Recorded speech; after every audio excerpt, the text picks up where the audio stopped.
রাজপথ আওয়ামী লীগ নিষিদ্ধ না হওয়া পর্যন্ত আন্দোলন চলবে। আজ সারা দেশে গণজমায়েত কর্মসূচি ঘোষণা হাসনাতের, দাবি আদায়ে ঢাকা মার্চের হুঁশিয়ারি নাহিদের। রাজধানীর মিরপুরে ফ্ল্যাট থেকে দুই বোনের রক্তাক্ত মরদেহ উদ্ধার, শরীরে জখম ও আঘাতের চিহ্ন, পরিকল্পিত হত্যাকাণ্ড ধারণা পুলিশের, দারোয়ান আটক। ৮ ঘন্টায় উদ্ধার হয়নি ব্রাহ্মণবাড়িয়ায় ট্রেনের লাইনচ্যুত বগি, আখাউড়া ভৈরবে আটকা পড়েছে ট্রেন। ঢাকার সঙ্গে চট্টগ্রাম সিলেটের রেল চলাচল বন্ধ, ফরিদপুরেও বগি লাইনচ্যুত।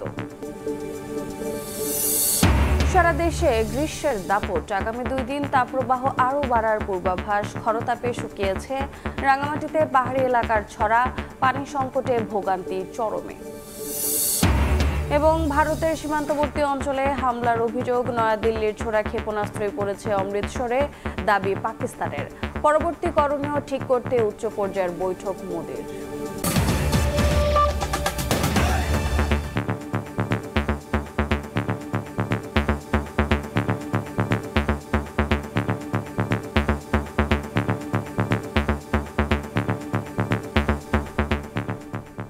ভোরের সময়ের সঙ্গে আছি আমি রোজা চৌধুরী। আবার উত্তাল রাজপথ, আওয়ামী লীগ নিষিদ্ধ না হওয়া পর্যন্ত শাহবাগ ব্লকেড কর্মসূচি চালিয়ে যাওয়ার ঘোষণা দিয়েছেন আন্দোলনকারীরা। সেই সঙ্গে গণহত্যার দায়ে আওয়ামী লীগের নেতাকর্মীদের বিচার সহ 3 দফা দাবিতে সারা দেশে আজ গণজমায়েতের ঘোষণা দিয়েছেন এনসিপি নেতা হাসনাত আব্দুল্লাহ।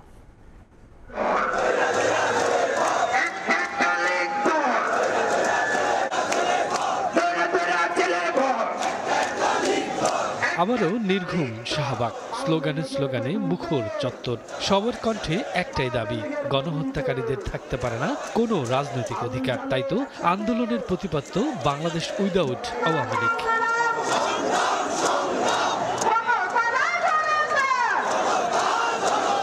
আওয়ামী লীগ নিষিদ্ধের দাবিতে শুক্রবার রাতভর শাহবাগে অবস্থান নেন বিভিন্ন শ্রেণী পেশার মানুষ। কেউ জাতীয় পতাকা ওড়াচ্ছেন, কেউ আবার জুলাই আগস্ট আন্দোলনকে কেন্দ্র করে রচিত গানে সুর তুলছেন। বড় পর্দায় চালানো হচ্ছে জুলাই গণঅভ্যুত্থানের অকুতোভয় সংগ্রাম আর স্বৈরাচারের নৃশংসতার চিত্র। গণহত্যার দায়ে আওয়ামী লীগ নিষিদ্ধের প্রশ্নে কোনো আপোষ নয়, এবারও বিজয় নিয়ে ঘরে ফিরতে চায় ছাত্র জনতা। এটা একদম সঠিক কর্মসূচি, এটা সাপোর্ট করা। যতক্ষণ না পর্যন্ত ইনশাল্লাহ দাবি আমাদের মানা হবে ততক্ষণ পর্যন্ত আমরা রাজপথেই থাকবো। সমস্ত লীগ এই বাংলার মাটি থেকে মুছে দেওয়া হবে। আওয়ামী লীগ নিষিদ্ধ হতে হবে। আওয়ামী লীগ নিষিদ্ধ হওয়া সময়ের একমাত্র দাবি। আওয়ামী লীগকে নিষিদ্ধ না করা পর্যন্ত আন্দোলন চলবে বলে জানান এনসিপির দক্ষিণাঞ্চলের মুখ্য সংগঠক হাসনাত আব্দুল্লাহ। এ সময় শাহবাগ সহ দেশের গুরুত্বপূর্ণ স্থানে বিকেলে গণজমায়েতের ঘোষণা দেন। তুলে ধরেন আওয়ামী লীগকে সন্ত্রাসী সংগঠন আখ্যা দিয়ে নিষিদ্ধ দলের নেতাদের শাস্তি নিশ্চিত ও জুলাই ঘোষণাপত্রের দাবি। আমরা ইতিমধ্যে 3 দফা দাবি দিয়েছি। 3 দফার মধ্যে প্রথম দফা হচ্ছে আওয়ামী লীগকে সন্ত্রাসী সংগঠন ঘোষণা করে আওয়ামী লীগের যত সহযোগী সংগঠন রয়েছে সকল সংগঠন সহ আওয়ামী লীগকে সন্ত্রাসী সংগঠন হিসেবে নিষিদ্ধ করতে হবে। আন্তর্জাতিক অপরাধ ট্রাইব্যুনাল আইনে আওয়ামী লীগের দলগত বিচারের বিধান যুক্ত করতে হবে। জুলাইয়ের ঘোষণাপত্র জারি করতে হবে। জুলাই গণহত্যার দায়ে আওয়ামী লীগের বিচার ও দলটিকে নিষিদ্ধর দাবিতে সারা দেশে কর্মসূচি চলবে বলে জানায় ছাত্র জনতা। শফিকুজ্জামান রুবেল, সময় সংবাদ, ঢাকা। চলমান আন্দোলনের বিষয়ে জানাতে শাহবাগে আছেন সহকর্মী শফিকুজ্জামান রুবেল, সরাসরি যাচ্ছি তার কাছে। রুবেল, রাত পেরিয়ে ভোর, তারপরও কিন্তু শাহবাগের সেই স্লোগান এখনও চলমান। আওয়ামী লীগের নিষিদ্ধের দাবিতে রাতভরই শাহবাগের মোড়টিতে কিন্তু ছাত্র জনতা, সর্বস্তরের মানুষ, দলমত নির্বিশেষে সকলের উপস্থিতিতে রাতভরই কিন্তু এভাবে স্লোগানে মুখরিত ছিল।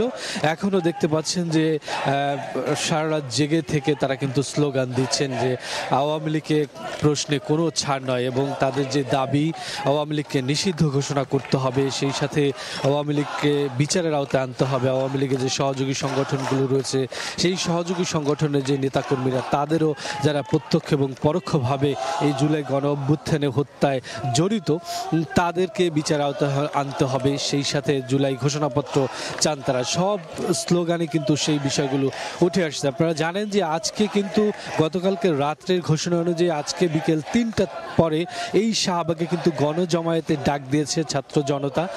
তা সেইটার কিন্তু এই ভোর থেকে আমরা দেখছি যে তার রেশ পড়তে শুরু করেছে। এই শাহবাগকে ঘিরেই আশেপাশে যারা আইন শৃঙ্খলা রক্ষাকারী বাহিনী রয়েছেন, বিশেষ করে পুলিশ সদস্য, তাদেরকেও আমরা দেখেছি একটু সরব হতে। এবং ভোর থেকেই দেখছি যে এই যে দিনব্যাপী যে কর্মসূচি, সেই কর্মসূচি নিয়ে এখানে যারা রাতভর ছিলেন তাদের পাশাপাশি ভোরেও অনেকে কিন্তু এখানে যুক্ত হচ্ছেন। এবং আপনারা জানেন যে 3টি দাবি কিন্তু ইতিমধ্যেই এই জোয়ার থেকে উঠে এসছে। সেই 3টি দাবির পাশাপাশি সকল ধরনের যে মামলা হয়েছে সেই মামলা দ্রুত বিচার কার্যকর তারা দাবি করেছেন। সেই সাথে তারা কিন্তু এই শাহবাগের পাশাপাশি সারা দেশের যে বিভিন্ন যে জেলা উপজেলার যেই চত্বরগুলো রয়েছে সেখানেও কিন্তু এই জুলাইয়ের যারা যোদ্ধা রয়েছেন তাদেরকে গণজমায়েত হওয়ার আহ্বান জানিয়েছেন। তো সব মিলে বলা যায় যে এই যে গতকালকে রাত থেকে শাহবাগে যেই গণজোয়ার চলছে সেই গণজোয়ার কিন্তু এখনও চলমান এবং এই জোয়ার কিন্তু ততক্ষণ পর্যন্ত তারা চালিয়ে যাবেন যতক্ষণ না তাদের যেই দাবি সেই দাবি পূরণ হচ্ছে। এবং আপনারা জানেন সেই দাবিগুলো হচ্ছে আওয়ামী লীগের সন্ত্রাসী সংগঠন হিসেবে ঘোষণা করতে হবে, সেই সাথে নিষিদ্ধ করতে হবে।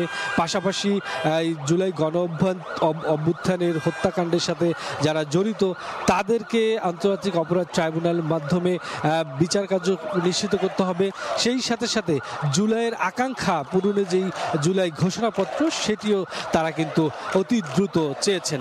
এবং তারা বলেছেন সরকারের যারা গুরুত্বপূর্ণ দায়িত্বে রয়েছে তাদের যে অবহেলা তারা উল্লেখ করছেন, সে অবহেলা ঘুচিয়ে দ্রুত যাতে এইসব বিষয় নিয়ে এই অন্তর্বর্তী সরকার কাজ করেন এবং রাজপথের যে দাবি সেই দাবি যাতে বাস্তবায়ন করে। তো রাতভর জেগে থাকার পর সকাল থেকে কিন্তু এই শাহবাগ মুখরিত স্লোগানে। তো সব মিলে এই ছিল শাহবাগ থেকে। সরাসরি যুক্ত ছিলাম শাহবাগে। এদিকে দ্রুত সময়ের মধ্যে আওয়ামী লীগ নিষিদ্ধের সিদ্ধান্ত না আসলে সমগ্র বাংলাদেশ আবারও ঢাকা শহরে মার্চ করবে বলে জানিয়েছেন এনসিপির আহ্বায়ক নাহিদ ইসলাম। শুক্রবার রাতে নিজের ভেরিফাইড ফেসবুক পেজে দেয়া পোস্টে তিনি একথা বলেন। নাহিদ ইসলাম বলেন, শাহবাগের অবস্থান চলমান থাকবে। দলমতে নির্বিশেষে আওয়ামী লীগ ও দেশের সার্বভৌমত্ব প্রশ্নে জুলাইয়ের সকল শক্তি এক থাকবে বলে প্রত্যাশার কথা জানান নাহিদ ইসলাম। আওয়ামী লীগ নিষিদ্ধের দাবিতে শনিবার বিক্ষোভ মিছিলের ঘোষণা দিয়েছেন গণ অধিকার পরিষদের সভাপতি নুরুল হক নূর। শুক্রবার সন্ধ্যায় রাজধানীর পুরানা পল্টনে সংবাদ সম্মেলনে এই ঘোষণা দেন নূর। বিক্ষোভ মিছিল শেষে গণ অধিকার পরিষদের 5 সদস্যের এক প্রতিনিধি দল প্রধান উপদেষ্টার সাথে সাক্ষাৎ করবেন বলেও জানান তিনি। এ সময় জুলাই গণ অভ্যুত্থানে আহতদের সুচিকিৎসা, পুনর্বাসন ও রাষ্ট্র সংস্কারে সরকারের ভূমিকার সমালোচনা করেন নূর।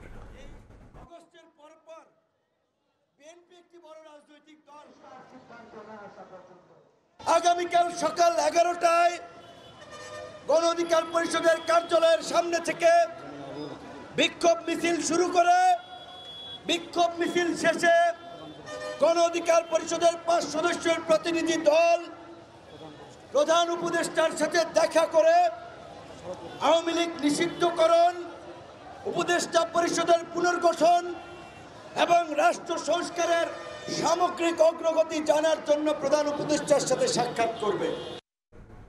প্রধান উপদেষ্টা ডক্টর মোহাম্মদ ইউনূসের দেয়া এক বিবৃতিতে জানানো হয়েছে, আওয়ামী লীগকে নিষিদ্ধ করার দাবি সরকার গুরুত্বের সঙ্গে বিবেচনা করছে। এ ব্যাপারে সরকার রাজনৈতিক দলগুলোর সঙ্গে আলোচনা করে দ্রুত সিদ্ধান্ত নেবে। তার আগ পর্যন্ত সবাইকে ধৈর্য ধারণের আহ্বান জানানো হয়েছে।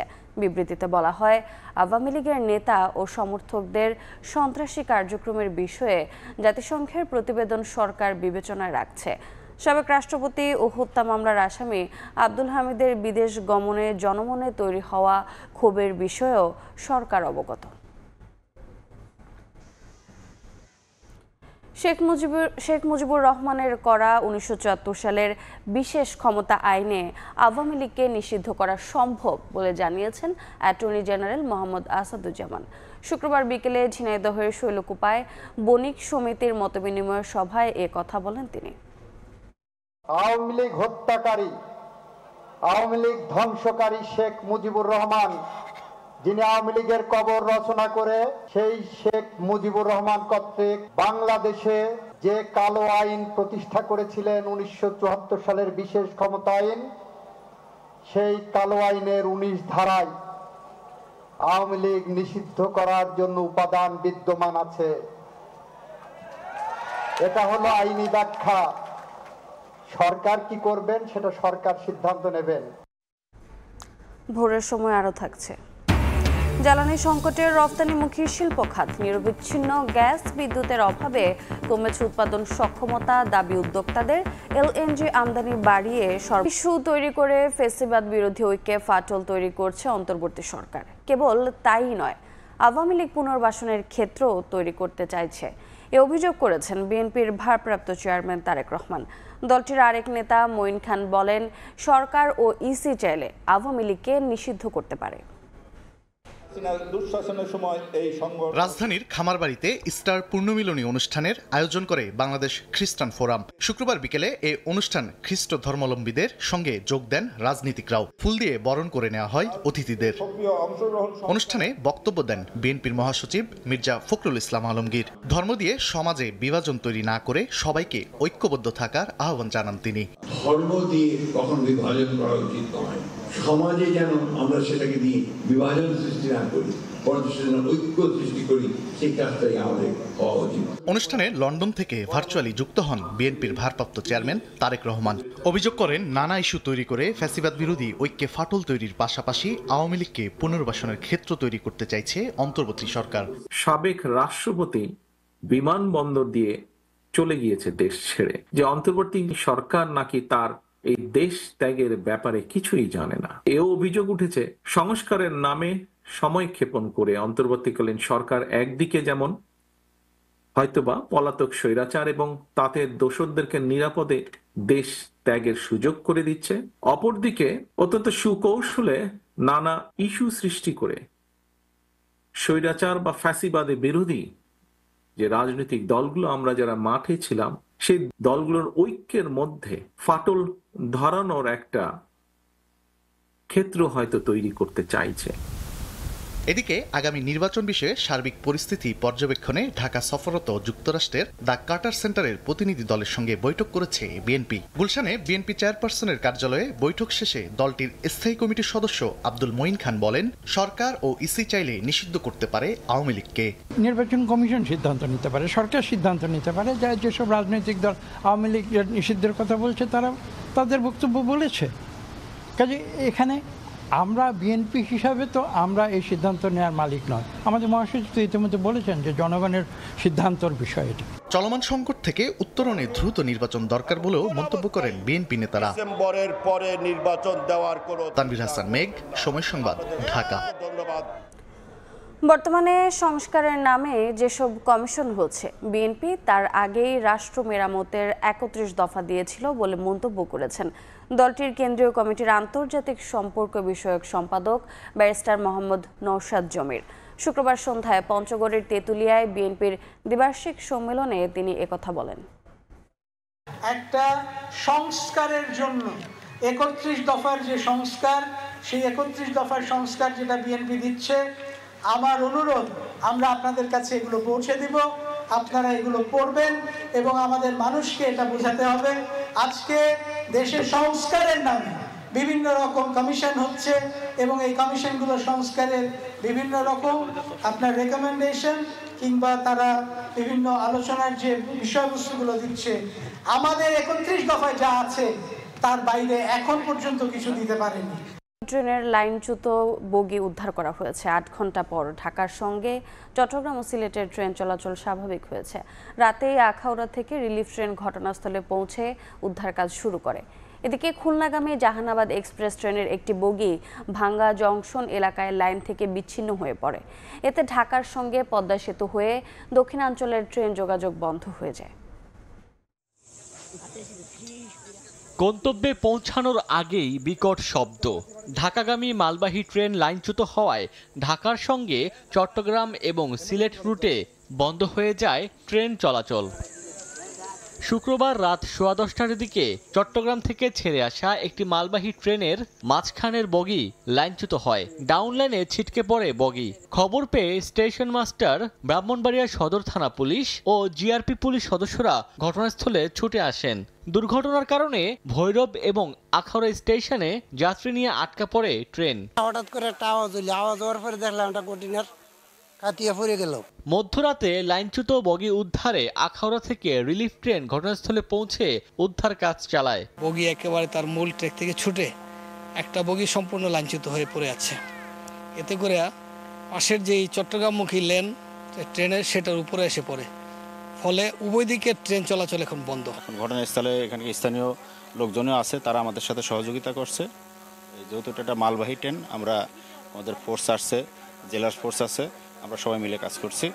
এদিন রাতে ঢাকা থেকে খুলনাগামী জাহানাবাদ এক্সপ্রেস ট্রেনের একটি বগি ভাঙ্গা জংশন এলাকায় লাইন থেকে বিচ্ছিন্ন হয়ে পড়ে। সামনের ইঞ্জিন এবং লাগেজ ভ্যান দুটি এক লাইন থেকে অন্য লাইনের উপরে চলে যায়। এতে ঢাকার সঙ্গে পদ্মা সেতু হয়ে দক্ষিণাঞ্চলে ট্রেন যোগাযোগ বন্ধ হয়ে যায়। ওমর ফারুক, সময় সংবাদ। নোয়াখালীর বেগমগঞ্জে ট্রাকের ধাক্কায় সিএনজি অটোরিকশা আরোহী মা মেয়ের মৃত্যু হয়েছে, আহত হয়েছেন আরও 2 জন। শুক্রবার সন্ধ্যায় চন্দ্রগঞ্জ থেকে একটি সিএনজি অটোরিকশা চৌমুহনীর দিকে যাচ্ছিল। চৌমুহনী লক্ষ্মীপুর আঞ্চলিক মহাসড়কের আমিনবাজার এলাকায় পৌঁছালে বিপরীত দিক থেকে আসা বেপরোয়া গতির ট্রাক ধাক্কা দেয়। এতে ঘটনাস্থলেই সিএনজি আরোহী মা মেয়ের মৃত্যু হয়। আহত হন চালকসহ আরও 2 জন। ঘটনার পরপরই ট্রাকটি নিয়ে পালিয়ে যায় চালক। ভোরের সময় আরও থাকছে জলাবদ্ধতা নিরসনে আশার আলো। কর্ণফুলী নদীতে সংযুক্ত 8টি খালের মুখ খনন করছে চট্টগ্রাম বন্দর। কমাবে নাব্য সংকট, প্রকল্পে বরাদ্দ হবে অন্তত 10 কোটি। শুরুতেই তীব্র গরমে অসহনীয় হয়ে উঠেছে জনজীবন। আগামী 2 দিন তাপপ্রবাহ আরও বাড়তে পারে এমন পূর্বাভাস আবহাওয়া অধিদপ্তরের।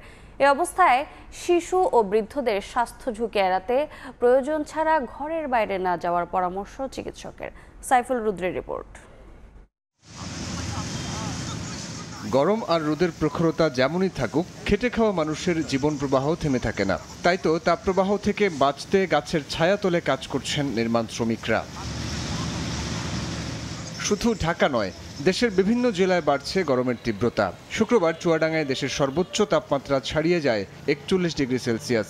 এতে দুর্ভোগে পড়েছেন শ্রমজীবীরা। বাসা থেকে বের হয় মুশকিল হয়ে গেছে, গরমে ডায়রি হয়ে গেছে। আমার তো হয়ে গেছে ডায়রি। 4 দিন থেকে যে গরমটা পড়ছে, গরমে লোকজন বাড়াচ্ছে না, রোডের তো ফাঁকা রাস্তাঘাট। ক্লাসে যে গরমে অনেক স্টুডেন্ট আছে যারা মাথা ঘুরে পড়ে যাচ্ছে। আগামী 2 দিন চলমান তাপপ্রবাহ পরিস্থিতির উন্নতির সম্ভাবনা কম। তবে সোম বা মঙ্গলবার উষ্ণতা ছাপিয়ে বৃষ্টির পূর্বাভাস আবহাওয়াবিদের। এই তাপপ্রবাহ আমরা আরও 2 থেকে 3 দিন অর্থাৎ 11 তারিখ পর্যন্ত থাকার সম্ভাবনা রয়েছে। তো এই 11 তারিখ পর 12 তারিখ থেকে আমাদের বৃষ্টি, বজ্রসহ বৃষ্টি বা লাইটনিং হওয়ার সম্ভাবনা রয়েছে।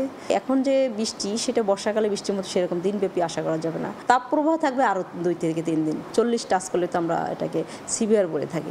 অন্যদিকে হিটস্ট্রোকের ঝুঁকি এড়াতে বয়োবৃদ্ধদের ঘরে থাকার পরামর্শ চিকিৎসকদের। শিশুদের বেলায় নিতে হবে বাড়তি যত্ন। চেষ্টা করতে হবে যে ওদেরকে ফিডিংটা ঠিক মতো মেনটেন করতে, হাইড্রেশনটা ভালো মতো মেনটেন করতে। একদম নিউনেট যারা, তাদেরকে নিয়ম করে টাইম মতো ব্রেস্ট ফিডিং করানো। তার থেকে বড় যেসব বাচ্চা আছে চেষ্টা করতে হবে যেন গরম থেকে একটু দূরে রাখা যায়। বাইরে কম যাওয়া, গেলে ছাতা ব্যবহার করা, পানিও রাখা যেন একটু পরপর পানি বা কিছু খেতে পারে। শুষ্ক আবহাওয়ায় বেশি করে তরল খাবার খাওয়ার পরামর্শ দিয়েছেন চিকিৎসক। সাইফুল রুদ্র, সময় সংবাদ, ঢাকা। গ্রীষ্মের খরতাপে শুকিয়ে গেছে রাঙামাটির দুর্গম পাহাড়ি এলাকার ঝিরি ও ছড়া।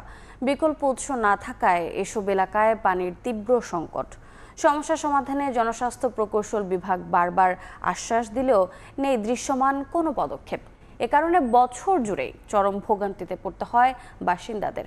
হেফাজত সবুজের তথ্য, রাজীব দাস মুন্নার ছবিতে রিপোর্ট। প্রথম দেখায় মনে হতে পারে এটি কোনো কাঁচা রাস্তা, তবে বাস্তবে এটি একটি পাহাড়ি ছড়া। গ্রীষ্মে পানি শুকিয়ে যাওয়ায় জলাধারের এই করুণ অবস্থা। রাঙামাটির কাউখালী, লংগদু, কাপ্তাই, বিলাইছড়ি ও জুরাছড়ি উপজেলার দুর্গম পাহাড়ি এলাকার ছড়াগুলো শুকিয়ে যাওয়ায় দেখা দিয়েছে পানির তীব্র সংকট। এ পরিস্থিতিতে ছড়ায় গর্ত খুঁড়ে বিশেষ পদ্ধতিতে জমানো হয় পানি। সেই স্বল্প পরিমাণ পানি দিয়েই মেটানো হয় পানীয় জলের চাহিদা, করা হয় গৃহস্থালী কাজ। বিকল্প পানির উৎস না থাকায় চরম ভোগান্তিতে স্থানীয়রা। রিং নাই, ডিপওয়েলও হয় নাই, ওই যে কুয়ার থেকে নিয়ে আর কি পানি একটু খেতে ফেতে খুব অসুবিধা হয় আমার। ঠিক মতন ঘরে কাজও করতে পারি না, অনেক পানির সবার কষ্ট। সবাই আইয়া সকালে আইয়া বিকালে যায় পানি হয় না ঠিক মতন, কলসি খাইলা কলসি লইয়া যায়। কাজের থেকে আসছি বাড়ি হলি বলতেছে পানি নেই, টিউবওয়েল নাই, কিছু নাই, সোরা পানি নোংরা হইলে হান ভরে সার্কেল অসুবিধা নানা দিক দিয়ে অনেক কিছু হয়ে যায়। 4-5 মতন কোনো পানি নাই, এখন বৃষ্টি পড়লে পানি হবে, আর পানি বৃষ্টি না হলে গপ্তা কুটি উঠি মানে খাইতে হয়। এ বিষয়ে জনস্বাস্থ্য প্রকৌশল বিভাগের আশ্বাসেই সীমাবদ্ধ সমাধান। 58.47% মানুষ সুপেয় পানি সরবরাহ নেটওয়ার্কের আওতায় এসছে, আর বাকি যেটুকু আমাদের কাভারেজের আওতায় আসেনি সেটুকু আমরা কাভারেজের আওতায় আনার জন্য ইতিমধ্যে সরকারি বিভিন্ন প্রকল্পের অধীনে আমাদের বিভিন্ন প্রকল্প কাজ এগিয়ে নিয়ে যাচ্ছি। জনস্বাস্থ্য প্রকৌশল বিভাগের তথ্য মতে জেলার 42% মানুষ এখনো সুপেয় পানির আওতার বাইরে রয়েছেন। সময় সংবাদ, রাঙামাটি। তীব্র জ্বালানি সংকটে ভুগছে দেশের রফতানিমুখী শিল্প খাত। এরই মধ্যে যা আতঙ্ক ছড়িয়েছে ক্রেতাদের মনে। এমন দাবি করে তৈরি পোশাক শিল্পের উদ্যোক্তারা বলছেন, নিরবচ্ছিন্ন গ্যাস বিদ্যুতের অভাবে 35% কমেছে উৎপাদন সক্ষমতা, বাড়ছে অপচয়। এ অবস্থায় সর্বোচ্চ অগ্রাধিকার দিয়ে এই সংকট মোকাবিলার তাগিদ দিচ্ছেন তারা। প্রয়োজনে এলএনজি আমদানি বাড়িয়ে শিল্পে নিরবচ্ছিন্ন জ্বালানি সরবরাহের পরামর্শ অর্থনীতিবিদদের। চলতি অর্থবছরের প্রথম 10 মাসে তৈরি পোশাক রপ্তানি হয়েছে $3,264 কোটি। গেল অর্থবছরে একই সময়ে যার পরিমাণ ছিল $2,967 কোটি। অর্থাৎ বছর ব্যবধানে খাতের রপ্তানি আয় বেড়েছে 10%। অবশ্য প্রবৃদ্ধির এমন পরিসংখ্যানেও তৃপ্তির ঢেকুর তুলতে পারছেন না রপ্তানিমুখী তৈরি পোশাক শিল্পের উদ্যোক্তারা, কারণ জ্বালানি সংকটে ভুগছেন তারা। গ্যাসের প্রেশার যেখানে থাকা উচিত 10 to 15 PSI, গত 3 সপ্তাহ ধরে গ্যাসের প্রেশার এখন 0, 1.5 to 2 PSI থাকে। ট্যারিফের যে চ্যালেঞ্জটা আছে এটা সবার, কম আর বেশি, কিন্তু এই যে আভ্যন্তরীণ গ্যাসের সমস্যা কিন্তু সবার না, সেটা বাংলাদেশের সমস্যা। গত মাসে আমাদের এক্সপোর্ট মাসাল অনেক ভালো হয়েছে, কিন্তু এই মাস থেকে 5 to 10% কমে যেতে পারে। উদ্যোক্তারা বলছেন, শুল্ক যুদ্ধের অস্থিরতায় ক্রয়াদেশ দেওয়ার ক্ষেত্রে অনেকটাই ধীরে চলো নীতিতে চলছেন মার্কিন ক্রেতারা। কারখানায় আসা ক্রয়াদেশও সময় মতো ক্রেতার ঘরে পৌঁছে দিতে দেখা দিয়েছে অনিশ্চয়তা, কারণ নিরবচ্ছিন্ন গ্যাস বিদ্যুতের অভাবে কমছে উৎপাদন সক্ষমতা, বাড়ছে অপচয়। বিদ্যুৎ গ্যাস ইস্যুর কারণে 35% প্রোডাকশন ইমিডিয়েটলি ড্রপড, মেটেরিয়াল নানাভাবে এখন ওয়েস্টেড হচ্ছে। এই ধরনের কস্ট কে আমাদেরকে রিকভার করে দিবে? এই অবস্থায় বাজার প্রতিযোগিতায় টিকে থাকতে রপ্তানিমুখী শিল্পে জ্বালানি সংকট মোকাবিলায় সরকারকে পাশে চান উদ্যোক্তারা। এটা ভয়াবহতা সৃষ্টি হয়ে গেছে ইতিমধ্যে ভাইয়ারদের কাছে, যে তোমরা নির্বিচ্ছিন্ন বিদ্যুৎ গ্যাসের অভাবে আমার প্রোডাকশন তোমরা দিতে পারতেছো না, সেহেতু আমার শিপমেন্টটা ডিলে কবে পাবো সেটা কোনো অনিশ্চয়তা, কোনো নিশ্চয়তা নেই। ক্ষতি যেটা হওয়ার হয়ে গেছে, এটা ক্ষতিটা কিভাবে রিপেয়ার করা যায় সেটা নিয়ে কাজ করতে হবে, এবং ভবিষ্যতে যেন এই ধরনের সিদ্ধান্তহীনতা না থাকে। 2 কার্গো বা 3 কার্গো বাড়তি এলএনজি আপনাকে আনতে হবে, এটা জানেন। ফরেন কারেন্সি রিজার্ভ যেহেতু ঠিক ছিল, কেন আমরা আনলাম না? অর্থনীতিবিদদের পরামর্শ, রিজার্ভের হিসাবে ঘুরে দাঁড়ানো অর্থনীতিকে টেকসই করতে প্রয়োজনে এলএনজি বাড়িয়ে সচল রাখতে হবে কারখানার চাকা। এখন বেশি দাম দিয়েও জ্বালানি পাওয়া যাচ্ছে না। কাতা সহ অন্যান্য উৎস থেকে আমরা যদি দ্রুত এলএনজি না নিয়ে আসতে পারি, তাহলে সেক্ষেত্রে কিন্তু আমাদের রপ্তানি বাধাগ্রস্ত হতে পারে। অভ্যন্তরীণ সংকটের কারণে ক্রয়াদেশ হাতছাড়া হলে তা ফিরিয়ে আনা কঠিন হবে বলেও সতর্ক করছেন খাত সংশ্লিষ্টরা। কামরুল হাসান সবুজ, সময় সংবাদ, ঢাকা। নগরীর জলবদ্ধতা নিরসনে কর্ণফুলী নদীতে সংযুক্ত চাকতাই ও রাজাখালীর মতো 8টি খালের মুখ খনন করছে চট্টগ্রাম বন্দর। প্রথম পর্যায়ে 300 কোটি টাকার নদীর মেইনটেন্যান্স ড্রেজিং এর আওতায় খনন করা হবে। ময়লা আবর্জনা সরাতে প্রতি বছর 8 থেকে 10 কোটি টাকা বরাদ্দ রাখতে চায় সংস্থাটি। শাখাউত টিপুর ক্যামেরায় কমলদের রিপোর্ট। একদিকে হাজার হাজার কোটি টাকা খরচ করেও নগরের জলবদ্ধতার সুফল মিলছে না। সামান্য বৃষ্টিতেই হাঁটু সমান পানিতে তলিয়ে যায় নগরীর বেশিরভাগ এলাকা। অন্যদিকে বৃষ্টি কিংবা ড্রেনের পানি অপসারণের যে পথ সেগুলো ভরাট হয়ে গেছে অনেক আগেই, অর্থাৎ কর্ণফুলীমুখী প্রতিটি খালের মুখ ভরাট হয়ে যাওয়ায় বৃষ্টির পানি নদীতে যেতে না পেরে নগরীতে জলবদ্ধতার সৃষ্টি করছে। প্রায় 20 থেকে 25 ফিট আপনার পলিথিন স্তর হয়ে গেছে, সেগুলো ড্রেজিং করতে হবে চট্টগ্রাম বন্দর কর্তৃপক্ষ, তাহলে পানি চলে যাবে। সুইচ গেটগুলো যেগুলো করা হয়েছে সেগুলো পরিকল্পিতভাবে করা হয় নাই। এদিকে আবার গত কয়েক সপ্তাহ ধরে কিছুটা ভিন্ন চিত্র কর্ণফুলী নদীর উজান অংশে। নগরীর চাকতাই খালের মুখ থেকে মাটি অপসারণ করছে বিশেষায়িত ক্রোকোডাইল ড্রেজার। কর্ণফুলী নদীর খনন কাজে ব্যবহৃত বড় সাইজের ড্রেজারগুলো মাটি ভরাটের কারণে খালের মুখ পর্যন্ত পৌঁছাতে না পারায় নামানো হয়েছে ছোট সাইজের এই ড্রেজার। বন্দরনগরী চট্টগ্রামের পানি প্রবাহের জন্য কাগজে কলমে খাল রয়েছে 56টি, কিন্তু দখলের কবলে চলে যাওয়ায় এখন অস্তিত্ব রয়েছে 32 থেকে 38টি খালের। এর মাঝে 8টি খাল আবার সরাসরি এসে পড়েছে এই কর্ণফুলী নদীতে, যেগুলো ড্রেজিংয়ের কাজ করছে চট্টগ্রাম বন্দর কর্তৃপক্ষ। মূলত চট্টগ্রাম নগরীর জলবদ্ধতা নিরসনে বন্দরের নেওয়া ক্র্যাশ প্রোগ্রামের আওতায় পর্যায়ক্রমে পরিষ্কার করা হবে 8টি খালের মুখ। বিশেষ করে চাকতাই, রাজাখালীর মতো বড় খাল যেমন রয়েছে তেমনি রয়েছে ফিশারি খাল, লইট্টা খাল এবং পিকেশন খালও। রাজাখালী এবং চাকতাই খাল এগুলোতে আমরা কন্টিনিউয়াসলি ড্রেজিং করছি এবং কিছু কিছু ক্ষেত্রে আমরা গ্র্যাব ড্রেজারের মাধ্যমে করছি, কিছু কিছু ক্ষেত্রে আমরা আমাদের যে বন্দরের নিজস্ব একটা ক্রোকোডাইল ড্রেজার আছে আপনারা দেখেছিলেন, সেই ড্রেজার দিয়েও আমরা কাজ করে ভিতর থেকে যতটুকু সম্ভব আমরা এটা করছি। এসব খালের মুখ ভরাট হয়ে যাওয়ায় শুধুই যে নগরীর জলবদ্ধতার সমস্যা হচ্ছে তা কিন্তু নয়। কর্ণফুলী নদীর জোয়ারের পানি স্বাভাবিকভাবে প্রবাহিত হতে না পারায় নাব্য সংকট সৃষ্টি করছে বন্দর এলাকায়। এই অবস্থায় কর্ণফুলী নদীর চলমান ক্যাপিটাল ড্রেজিংয়ের আওতায় নগরীর জলবদ্ধতা নিরসনের এই প্রকল্প নিয়েছে চট্টগ্রাম বন্দর কর্তৃপক্ষ। যেখানে আমাদের অ্যাম্ফিবিয়ান ড্রেজারগুলো যেতে পারে আমাদের সক্ষমতা আছে, ওইটাও আমরা ম্যাক্সিমাম করে দিচ্ছি। বিভিন্ন ড্রেনেজ এবং খালের মুখ যেগুলো আছে এই সমস্ত জায়গাও আমরা কিছু কিছু জায়গায় আমরা পরিষ্কার করে দিচ্ছি। ক্যাপিটাল ড্রেজিংয়ের আওতায় কর্ণফুলী নদীর 4 কিলোমিটার এলাকায় অন্তত 48 লাখ ঘনমিটার মাটি অপসারণ করা হচ্ছে। আর জলবদ্ধতার জন্য চিহ্নিত 8টি খালের মুখের অংশে 4 মিটার গভীরতায় খনন করা হবে। কমল দে, সময় সংবাদ, চট্টগ্রাম। বন্যার পানির তোড়ে ভেঙে যায় ছোট ফেনী নদীর মুসাপুর রেগুলেটর। এরপর থেকে নদীর দুই তীরে দেখা দিয়েছে তীব্র ভাঙন। প্রতিদিন জোয়ার ভাটায় বিলীন হচ্ছে ঘরবাড়ি, কৃষিজমি, মসজিদ, মাদ্রাসা ও সড়ক। এতে আতঙ্কে দিন কাটছে বাসিন্দাদের। তবে ভাঙন রোধে দ্রুত ব্যবস্থা নেওয়ার আশ্বাস পানি উন্নয়ন বোর্ডের। মীর হোসেন রাসেলের ক্যামেরায় সহকর্মী আতিয়ার সজলের প্রতিবেদন।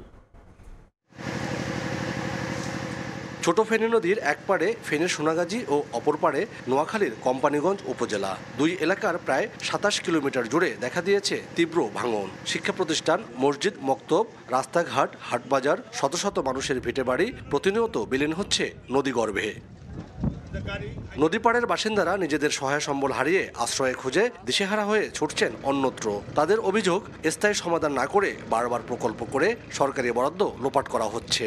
চলাচলের রাস্তা নষ্ট হয়ে গেছে, এখন আমরা চলাচল কিভাবে করব? যদি মসজিদটা ভেঙে যায়, সপ্তাহে একবার এখানে ঐক্যবদ্ধ হয়ে আমাদের সেই মিলন মেলাটা ভেঙে যাবে।